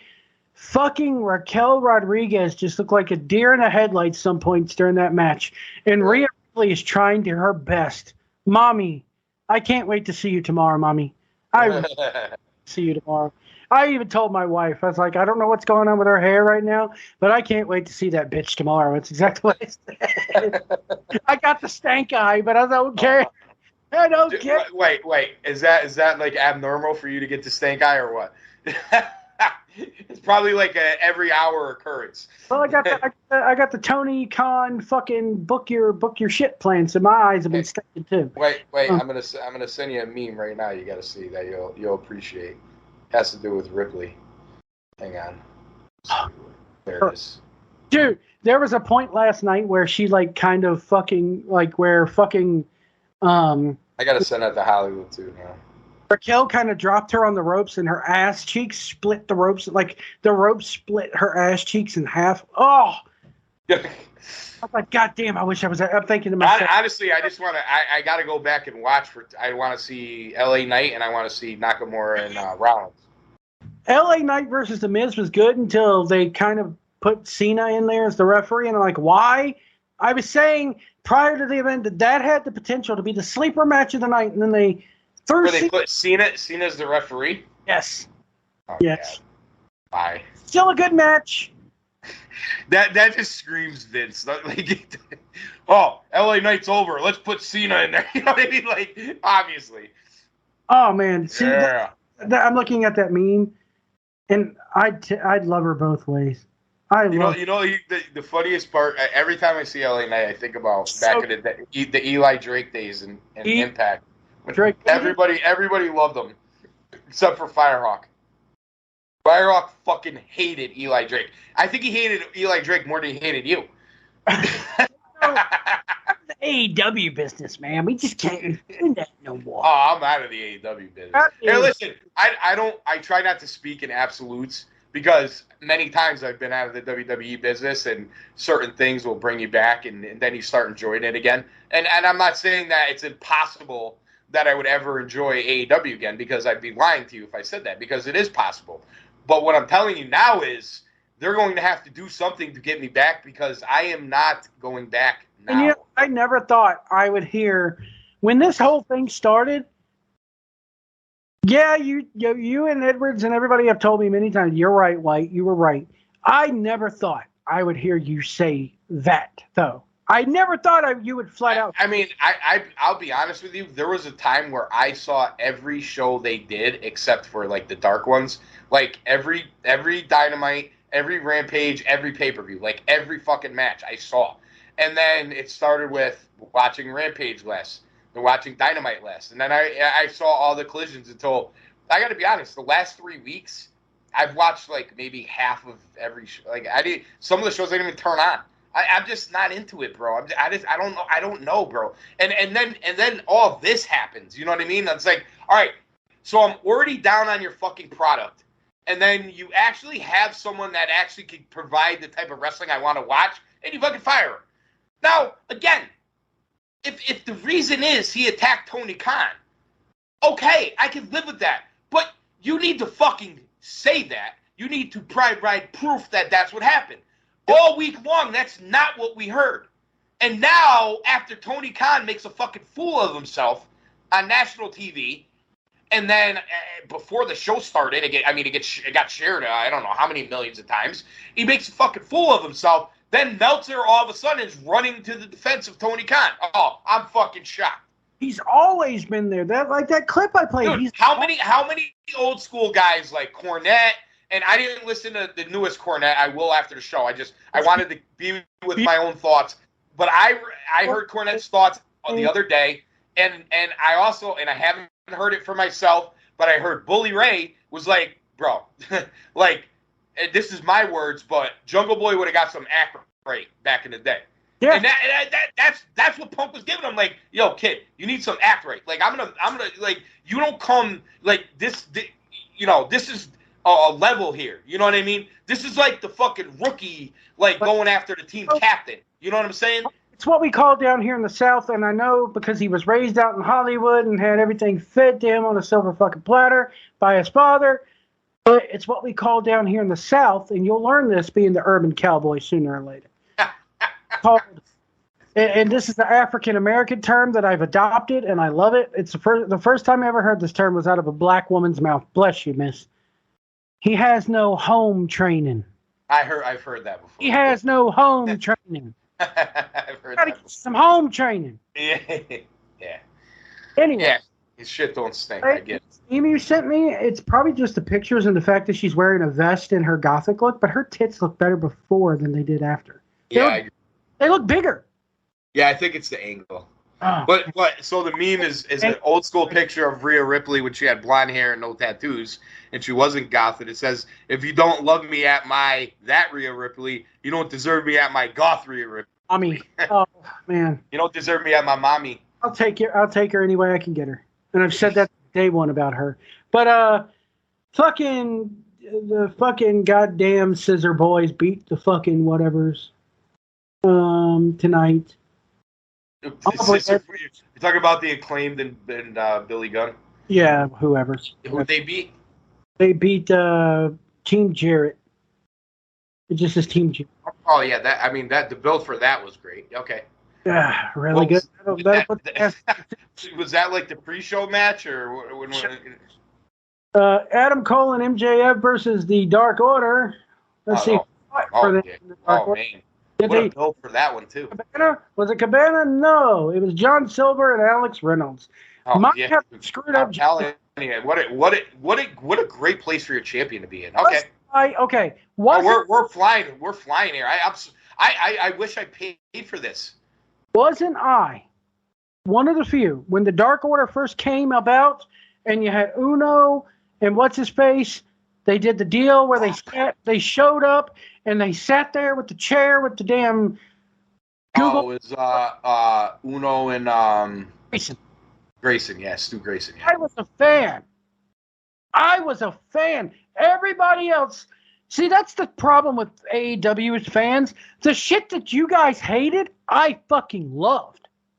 Like I've been a member of the Dark Order, even with Cabana in it since day one, and they fucking ruined it. And if I was the bookie, I'd have had Trevor Lee on it. Hey, there's another one. They're fucking losing out on him. He's on the SmackDown roster, and they're not booking him. Anyway. Yeah, I know. I hear you. Maybe he should just turn tranny, and then he could get cut like Sonny Kiss. Let's see. Halfway through the match, MJF got injured, helped up to the ramp. Cole continued the match by himself. Cole gave Uno a super kick, and then a double clothesline was delivered. Apparently, MJF makes his return to the ring, clutching his neck. Cole, they beat the Dark Order to retain the Ring of Honor tag team titles. Why the Ring of Honor tag team titles? I'll never know. Doesn't fit. This is just compelling stuff. I mean, I can't wait to after we stop this podcast, I'm gonna go order it. Here's how do you respond to the way that they've treated your boy Taven? That's your boy. I'm not surprised. I thought one of the bright spots of Dynamite this week was Taven's promo. I thought it was good. Yeah. Honestly, yeah. I thought that was about one of the oldies bright spots, right? And all things considered, his promo was better than Roddy's or Bennett's. Oh, Roddy sounded like a whiny little girl. But he's just not a promo guy, bro. It's just I appreciate what they're trying to do at Roddy, but I'd much rather see like Taven versus Adam Cole. Like, I got to be honest. So before the match, MJF walks to the back and insisted walking away by himself. Samoa Joe makes his entrance and shoves MJF. There you go. It's not bad. Samoa Joe shoved MJF. Yeah, and then MJF runs into the ring and attacks Joe. Security came down to separate them. The crowd started to let them fight chant. So they're booking Dynamite on the pay-per-view again. So Taylor takes it to Joe right off the bat. quick pin. Taylor kicked out at 1. Taylor upper hand came off the middle ropes. Joe recovered and won via submission with the Coquina clutch. Who is this Shane Taylor guy? He looks fucking huge. You don't remember him from Ring of Honor? Dude, I barely watched Ring of Honor. All right, yeah, he's an ROH guy, like a legit ROH guy, not a fucking retarded ROH Tony Khan guy. Luchasaurus versus Darby Allin. Okay, who gives a fuck? Oh, here's a let me get the results of that one. And then there's a big, huge debut. We got our huge debut. Oh, all debut wrestling. Here we go. Debut wrestling. Let me see. What are the results? Hold on here. Darby was distracted, allowed Luchasaurus to hit 2 tombstone pile drivers, and followed by a lariat to retain the title. After the match, Darby was about to get a concerto by Christian, but several AEW wrestlers came down. No Edge. Dude, come on. This is an episode of Dynamite. It's not a pay-per-view, right? Am I wrong? If I'm not in that crowd in Chicago, I'm pissed. Because guess what? You're going to get the same shit next year. Because if you think he's going to fucking book in advance, no. No. He's not. Here's your big debut. You ready for your big debut? Miro versus Powerhouse Hobbs. 2 locked up, the bell rang, yada, yada, yada. 2 traded strikes. Miro applied the game over submission, but Hobbs powered his way out. 2 went to the outside, blah, blah, blah, blah, blah. Miro, we're saving you $50 right now. yeah, Miro recovered and applied the game over again to pick up the win. The 2 shook hands after the match. Hobbs attacked Miro from behind. So Hobbs gets jobbed out again, and then they think he's strong by attacking after. Yeah, that's WWE style shit, folks. Hate to break it to you. It's Vince McMahon style shit. Yeah, that's it. Yeah. The alternative. Yeah, we're booking Miro the same way Vince booked him 8 years ago. Yeah. But then his hot wife, CJ Perry, comes down to the ring and hits. Oh my God.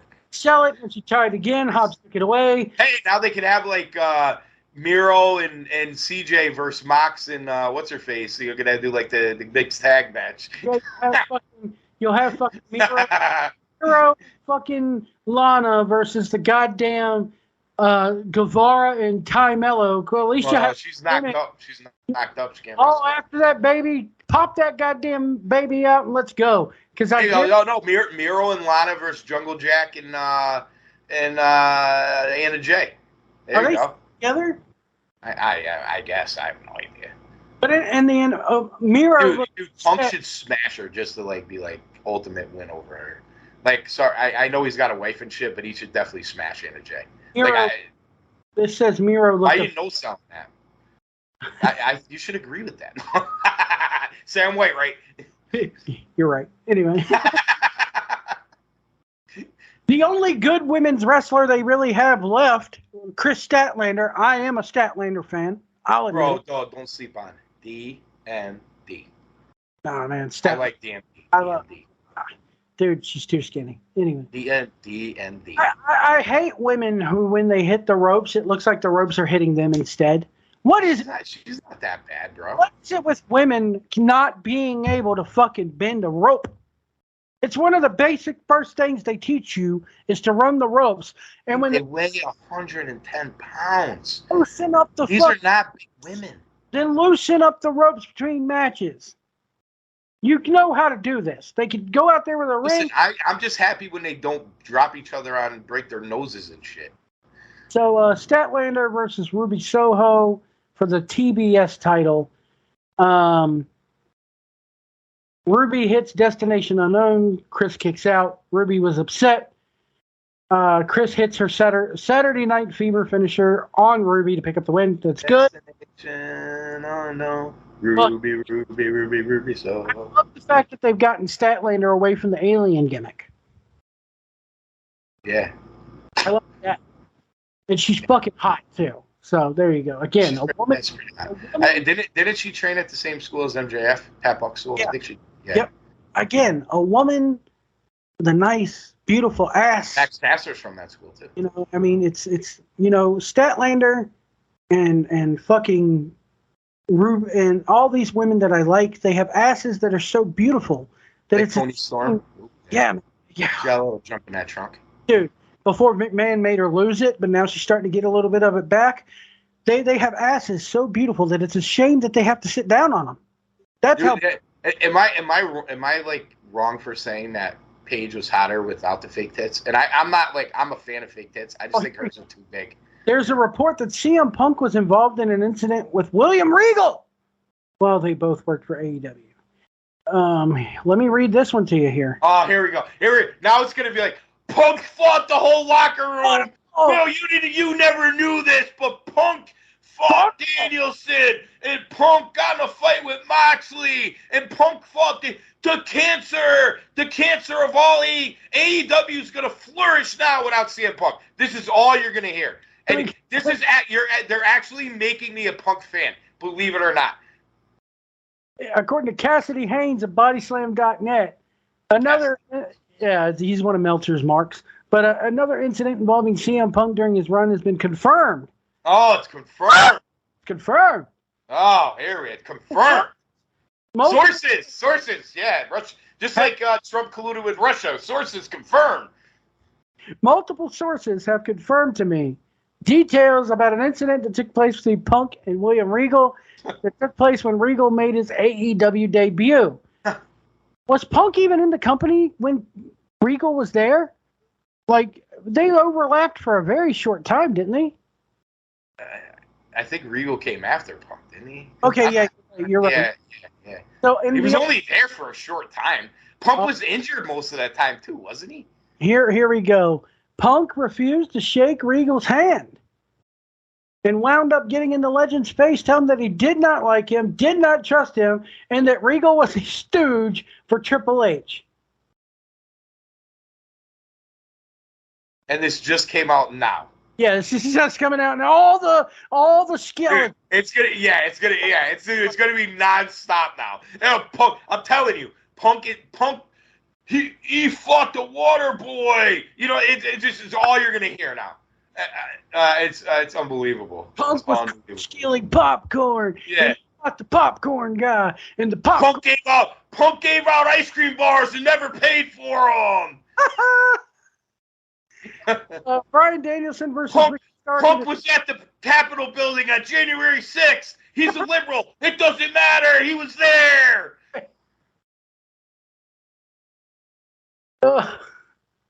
Punk Dude, you guys in the wrestling media, you're a bunch of fucking morons.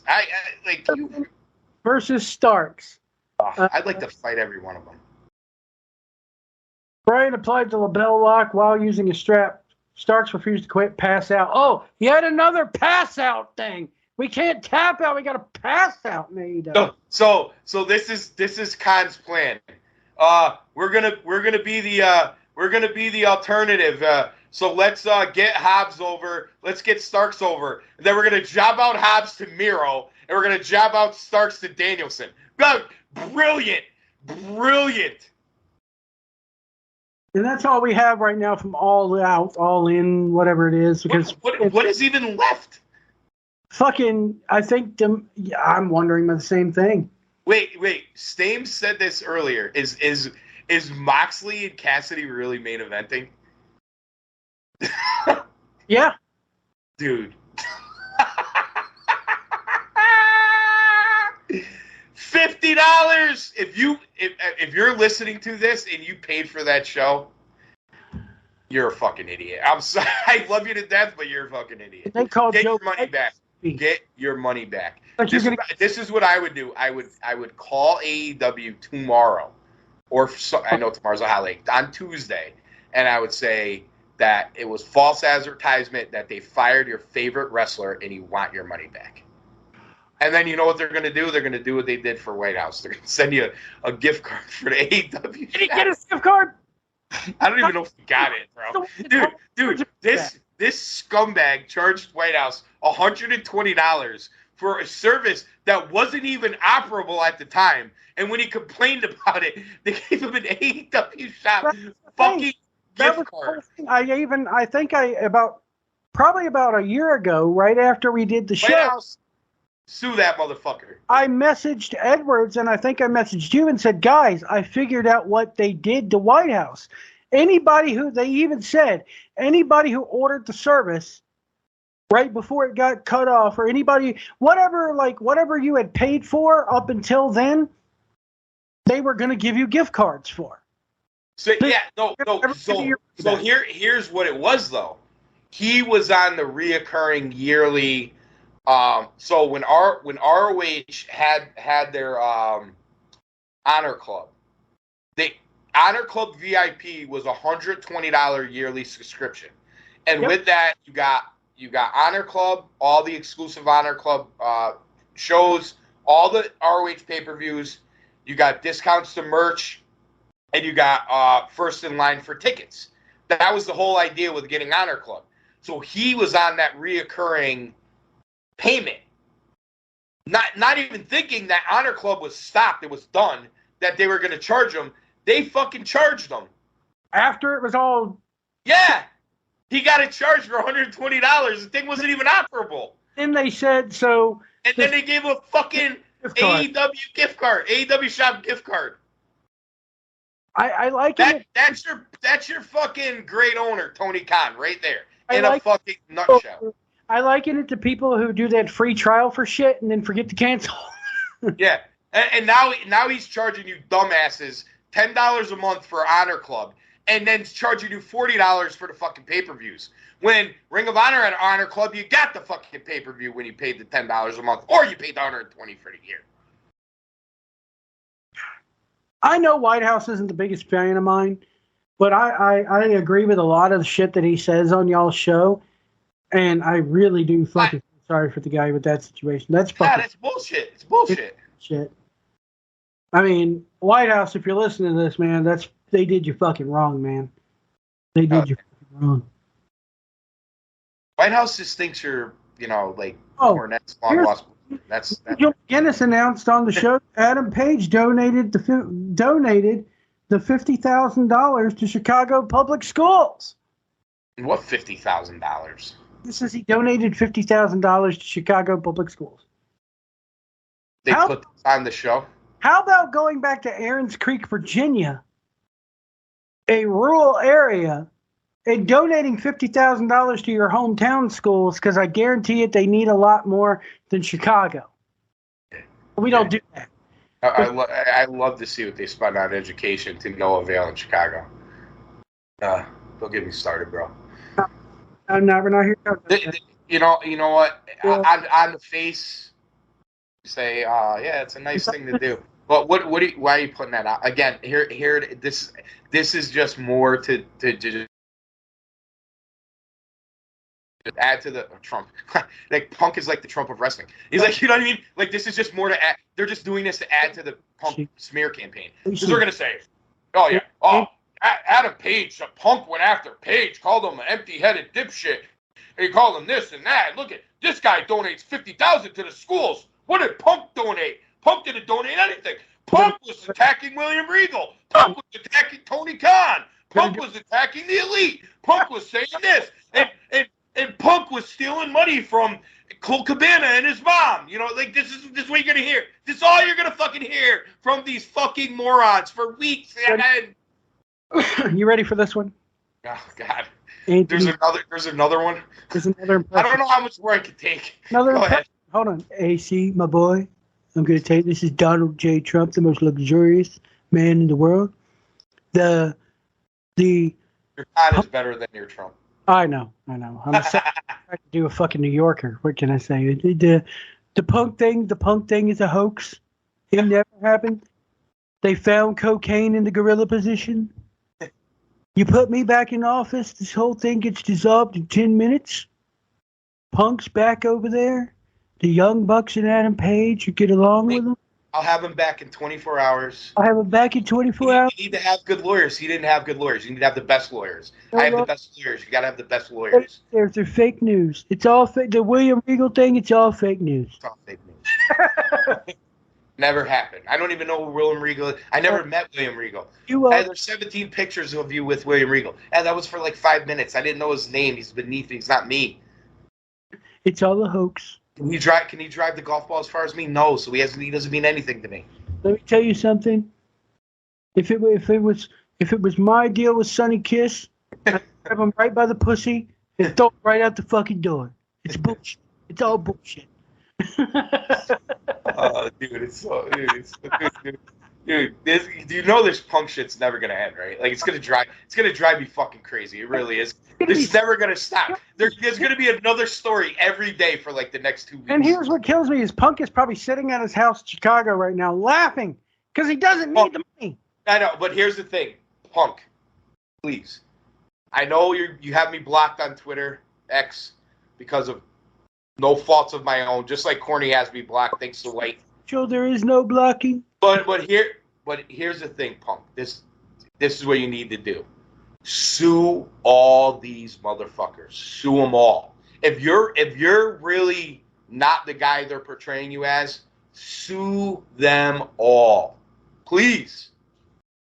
I want to tell you all here, this is Mitch McConnell speaking. We've launched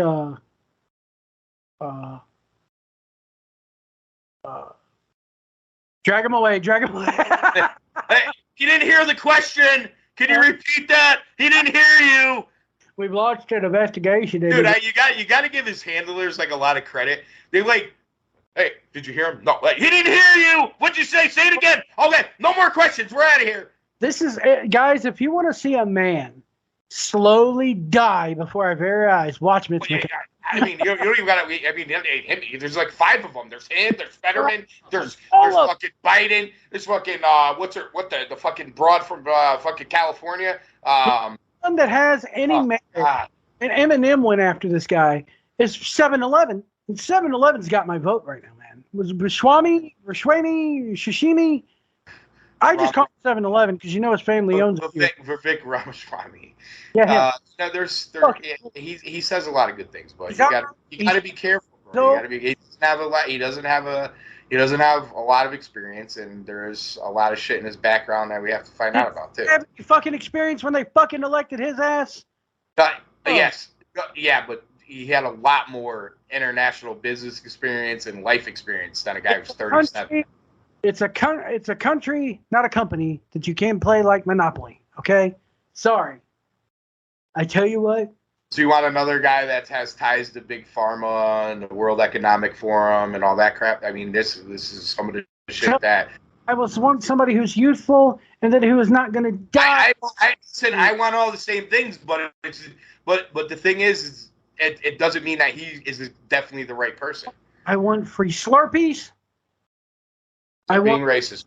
Fuck it, I'm not being racist, man. I love 7-Eleven. It's got my vote. I'm going to write him in.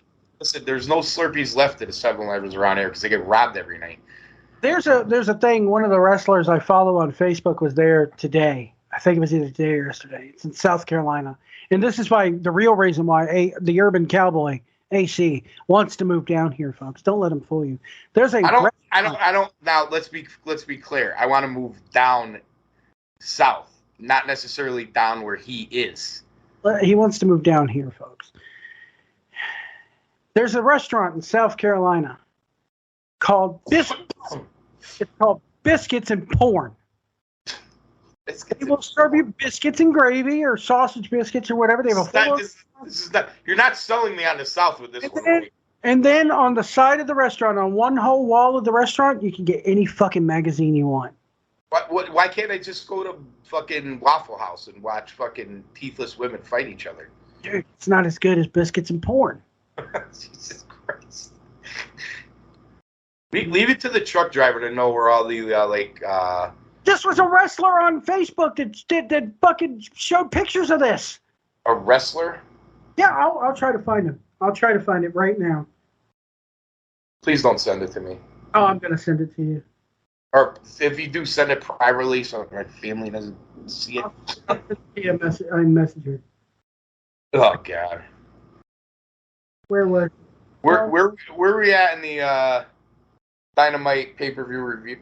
Well, that's all they've done so far. Oh, man, I can't find it. Maybe he deleted the picture. Somebody posted it. I know they did.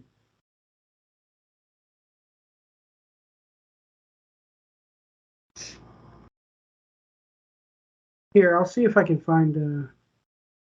I'll just do a search for biscuits and porn. Because this is America, and we can do searches for biscuits and porn. And they're right, AC. Merc. Listen, you don't have to worry about searching for porn in America anymore. You got to worry about searching for, like, conservative things. Oh, okay. It was not a wrestler. It was somebody else I know who has to be a wrestling fan. It's apparently like a gas station. But, like, I'll show A gas station with biscuits and porn? Yeah, they literally, it's called... Wait, hold on a second. I don't know why I didn't pick up on this till, like, right now. You said they sell magazines? Yeah. Is that, like, still a thing? Apparently so, man. God. What year do you live in? Let me see here. Here, I'll just sit. There is a little dead air right now. We're getting Rick is rolling over in his grave right now on us. No, actually, Rick would be like, where do I sign up to go to this place? Like, where's it at, White? Damn it, I can't share it. Fuck. Anyway, you can look it up. It's in Outer Banks, South Carolina. I'll take your word for it. Oh, come on, man. Come on. I'll take your word for it. I told my wife. All right. So, told the wife about it earlier. It might be our next vacation spot. Jeez. On your way down to see the Braves again? Who are fucking killing it, by the way, motherfucker. Don't sell Acuna and all that, Strider, all of them. We're going to go. We're going to take it all again. This guy loves it. Oh, dude. I sent him the 98 Braves song by Morgan Wallen, and he shits on it. Because but first of all these people that you're sending me, these country guys, rich man from rich man. First off, the motherfucker lives in Farmville, Virginia. I've been through there many times. Actually, I've lived there once. Dude, they have fucking Starbucks, so you're not fucking starving, okay? Second of all, I listened to his Rogan interview. I don't think he said he was starving. Land that you're recording that on, your pappy's probably owned it since 1902, so therefore you're probably planting shit on it or growing something on it. You're not hurting for money, okay? And you're definitely not hurting for money now. And that's not really what the song is about. Because he's already had this dude on the show within 2 fucking weeks to talk about this. When fucking goddamn, I'm sorry, man, but fuck. I don't get this guy. I really don't fucking... Rich man from Richmond. What an uneducated boob. Richmond wants to be DC so fucking bad that you live 45... Richmond, north of Richmond, he said. North. Yeah, but Richmond, the city of Richmond, Virginia... It's a shithole. It is. It wants to be DC so fucking bad. I grew up there. I grew up in Richmond. He's talking about politicians, bro. I know, but this dude probably don't know a fucking donkey from a hole in his head. His fucking... First off, before you get on YouTube, I'm no fucking prize. I know I'm no fucking... insert Arnold Schwarzenegger. I'm no good-looking guy. What if he's somebody who is having a hard time in life and dealt with addiction to certain things and is overcoming that and has a really good message about that? That doesn't mean nothing to you?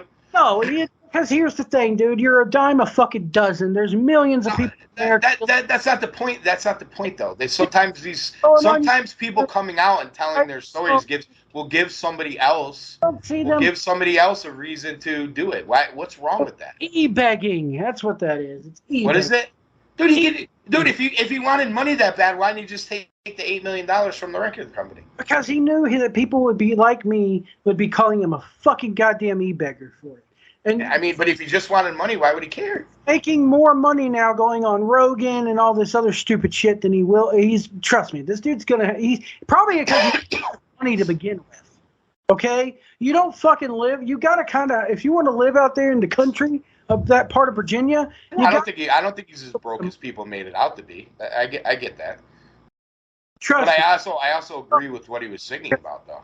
When I was 12 years old, Maybe he wants to be able to keep his land. Maybe that's the reason he sings the song. dude, he fucking already has it. Go work a job. No, they don't. Maybe he wants to keep it because maybe there's people that want to take things away from people because they don't want you to own anything. Get a job, McDonald's, like every other poor schlub in Farmville has to do. You fucking moron. Yeah, I think you're very very short-sighted on this one, Wade. But that's nothing new. I don't get it, and I don't get the fucking. No, you just want to hate on it. I get it.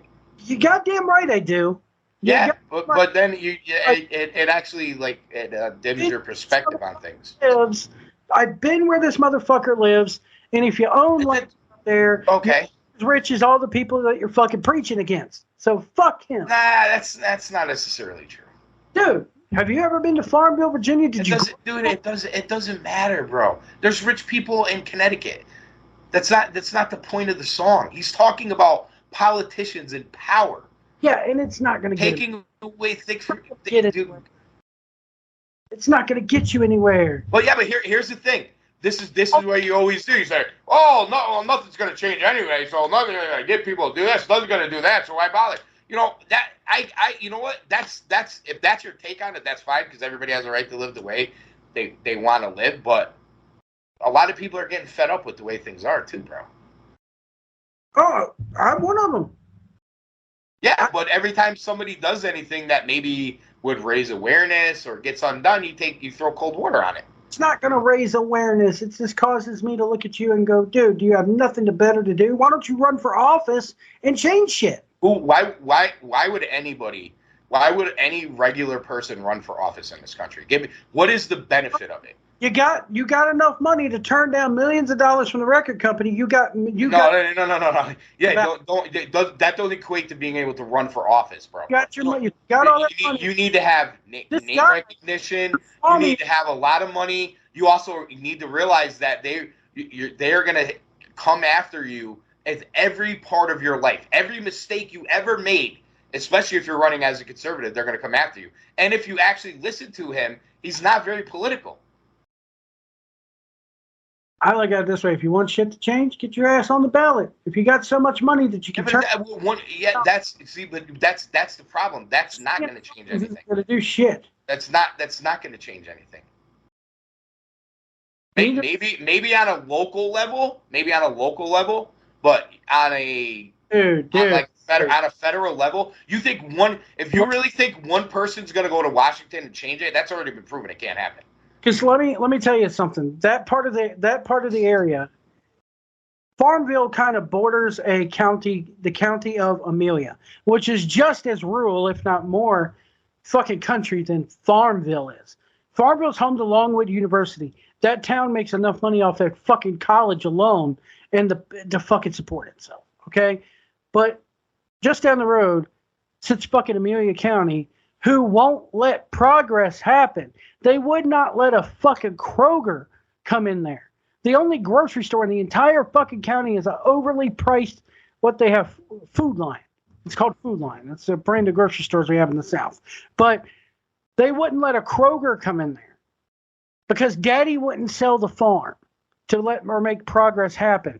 Or they didn't want to put up another traffic light to make progress happen that would have happened. You know, you get jobs coming in there, you get the economy of the town rolling. So, bitch about that. There's also another side to that too. Could bring in an element you don't want, and I think that's what people are scared of. The blacks, big deal, dude. No.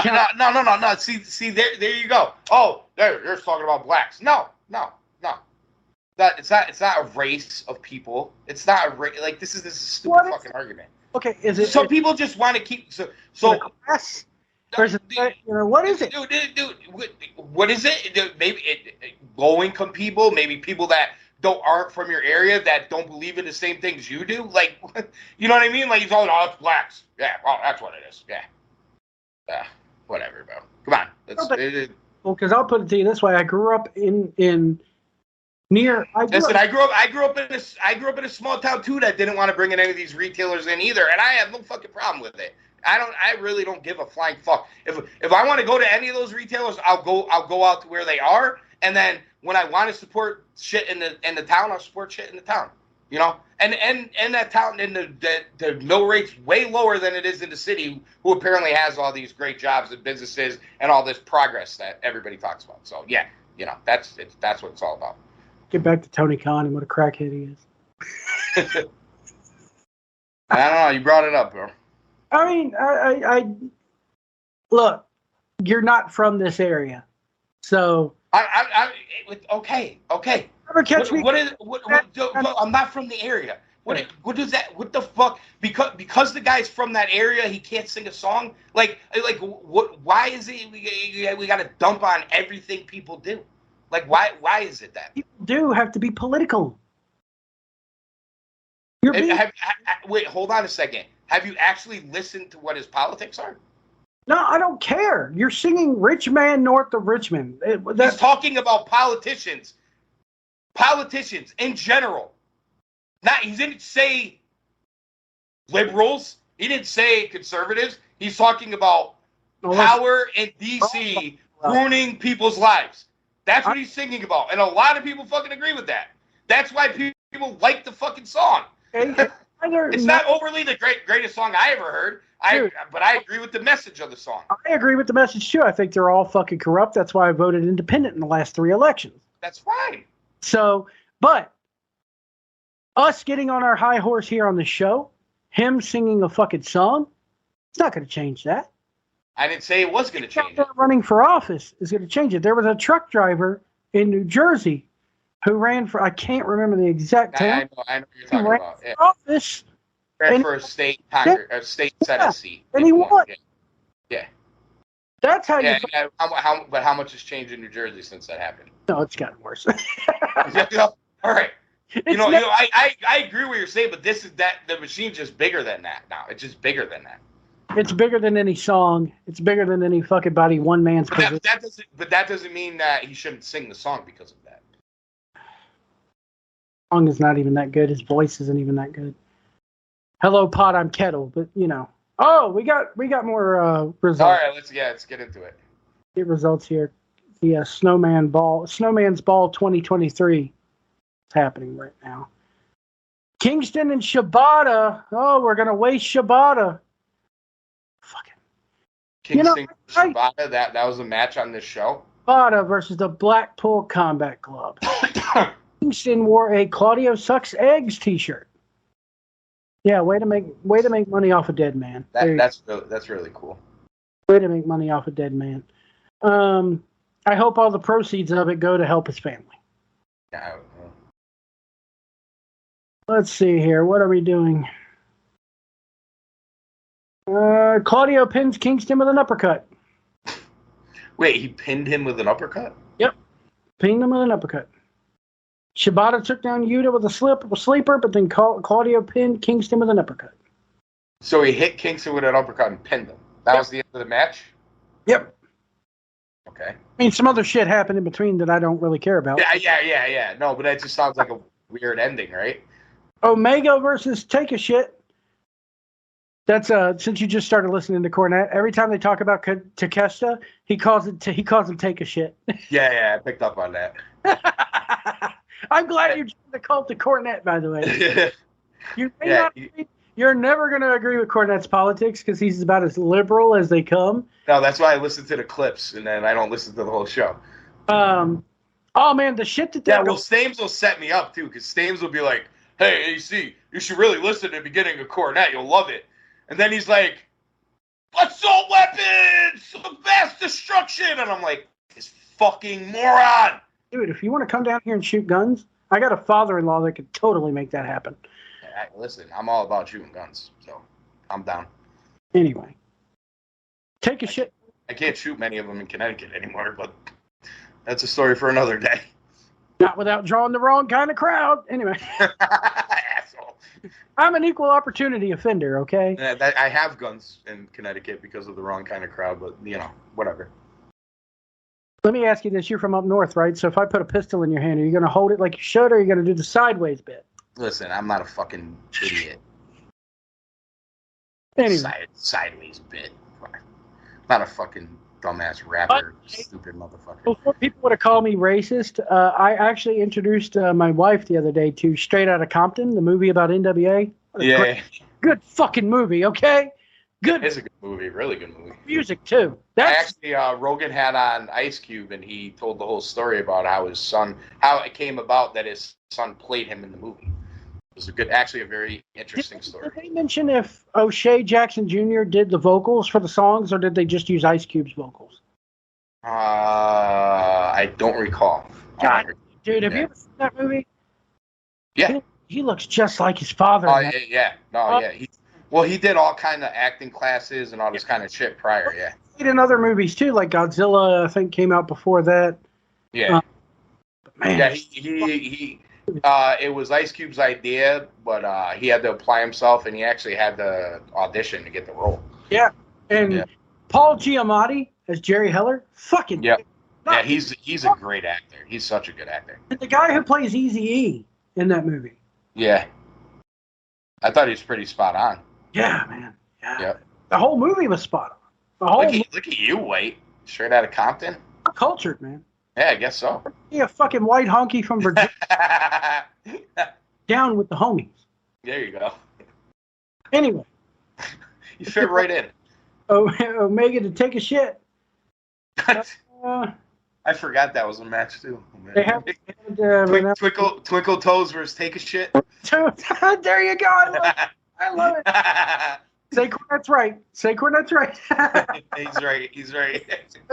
I've been saying that for years, and White House dumps on me every time I mention the man's name. Yeah, I know he does.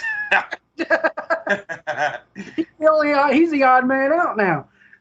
You probably won't even listen because I brought you on the show. Listen, here's what kills me about him. I agree with a lot of shit he says. I know. I'll be honest with you. Many weeks, he's the best part of the show. You probably agree with White House more than he agrees with me. There's a lot of weeks where I love you and Hollywood to death, man. Y'all are my boys, but there's a lot of weeks where I'm just sitting there fucking going, yeah, White House, get him, White House. You and White House like the same. You like the same kind of wrestling. Yeah, 100%. Not just bullshit. Good. He's like good wrestling. Yep. So do we have a result in that match? Or? I don't think so. Not yet. It's not yet. Still ongoing. All right, we'll probably wrap up here. Yeah. What do you we think? won't get to all the results tonight, but one more thing. Speaking of you did the behind the meat. The if you can't take me at this, meme.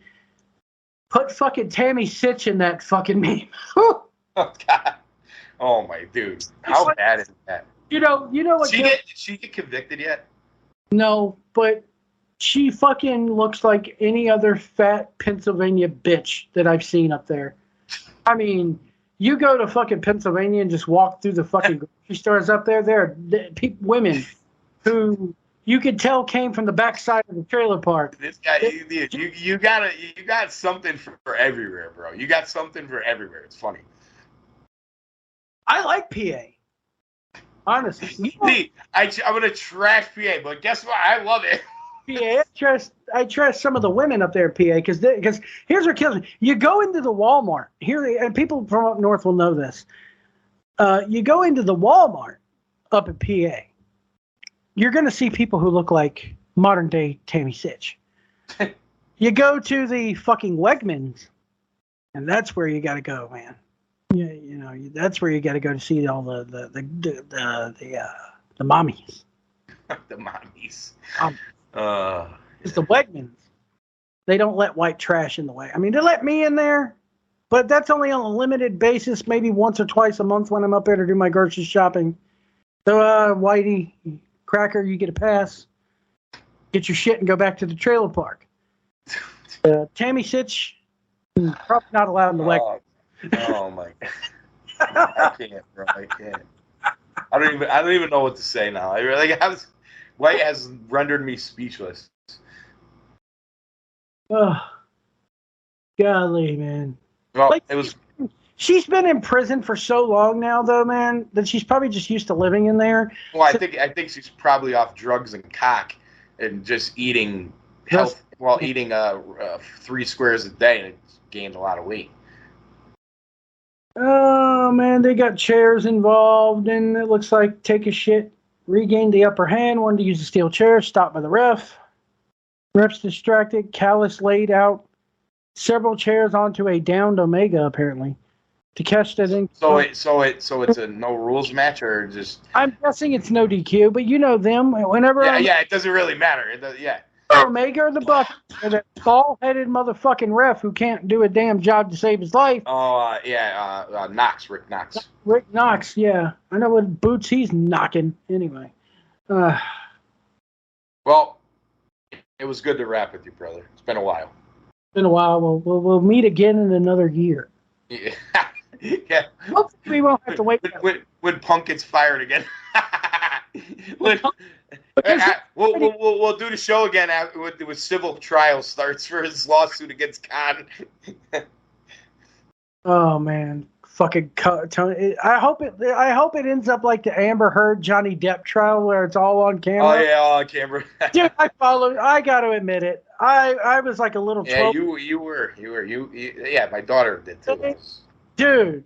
Jazz knows then, man. That shit was fucking entertaining than anything AEW has ever put on. Fucking got TMZ coming in there, and guys from the trailer park house, the gay guy that ran the trailer park that they rented out coming in there talking about shit. And Christ, I can't, bro. I can't. Amber Heard crying, but not crying. Kind of looks like Tony Khan.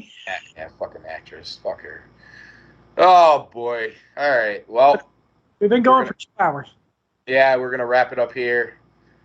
Shout out to all the boys who are in here. White House, Hollywood, Stames. Yeah, Stames, man.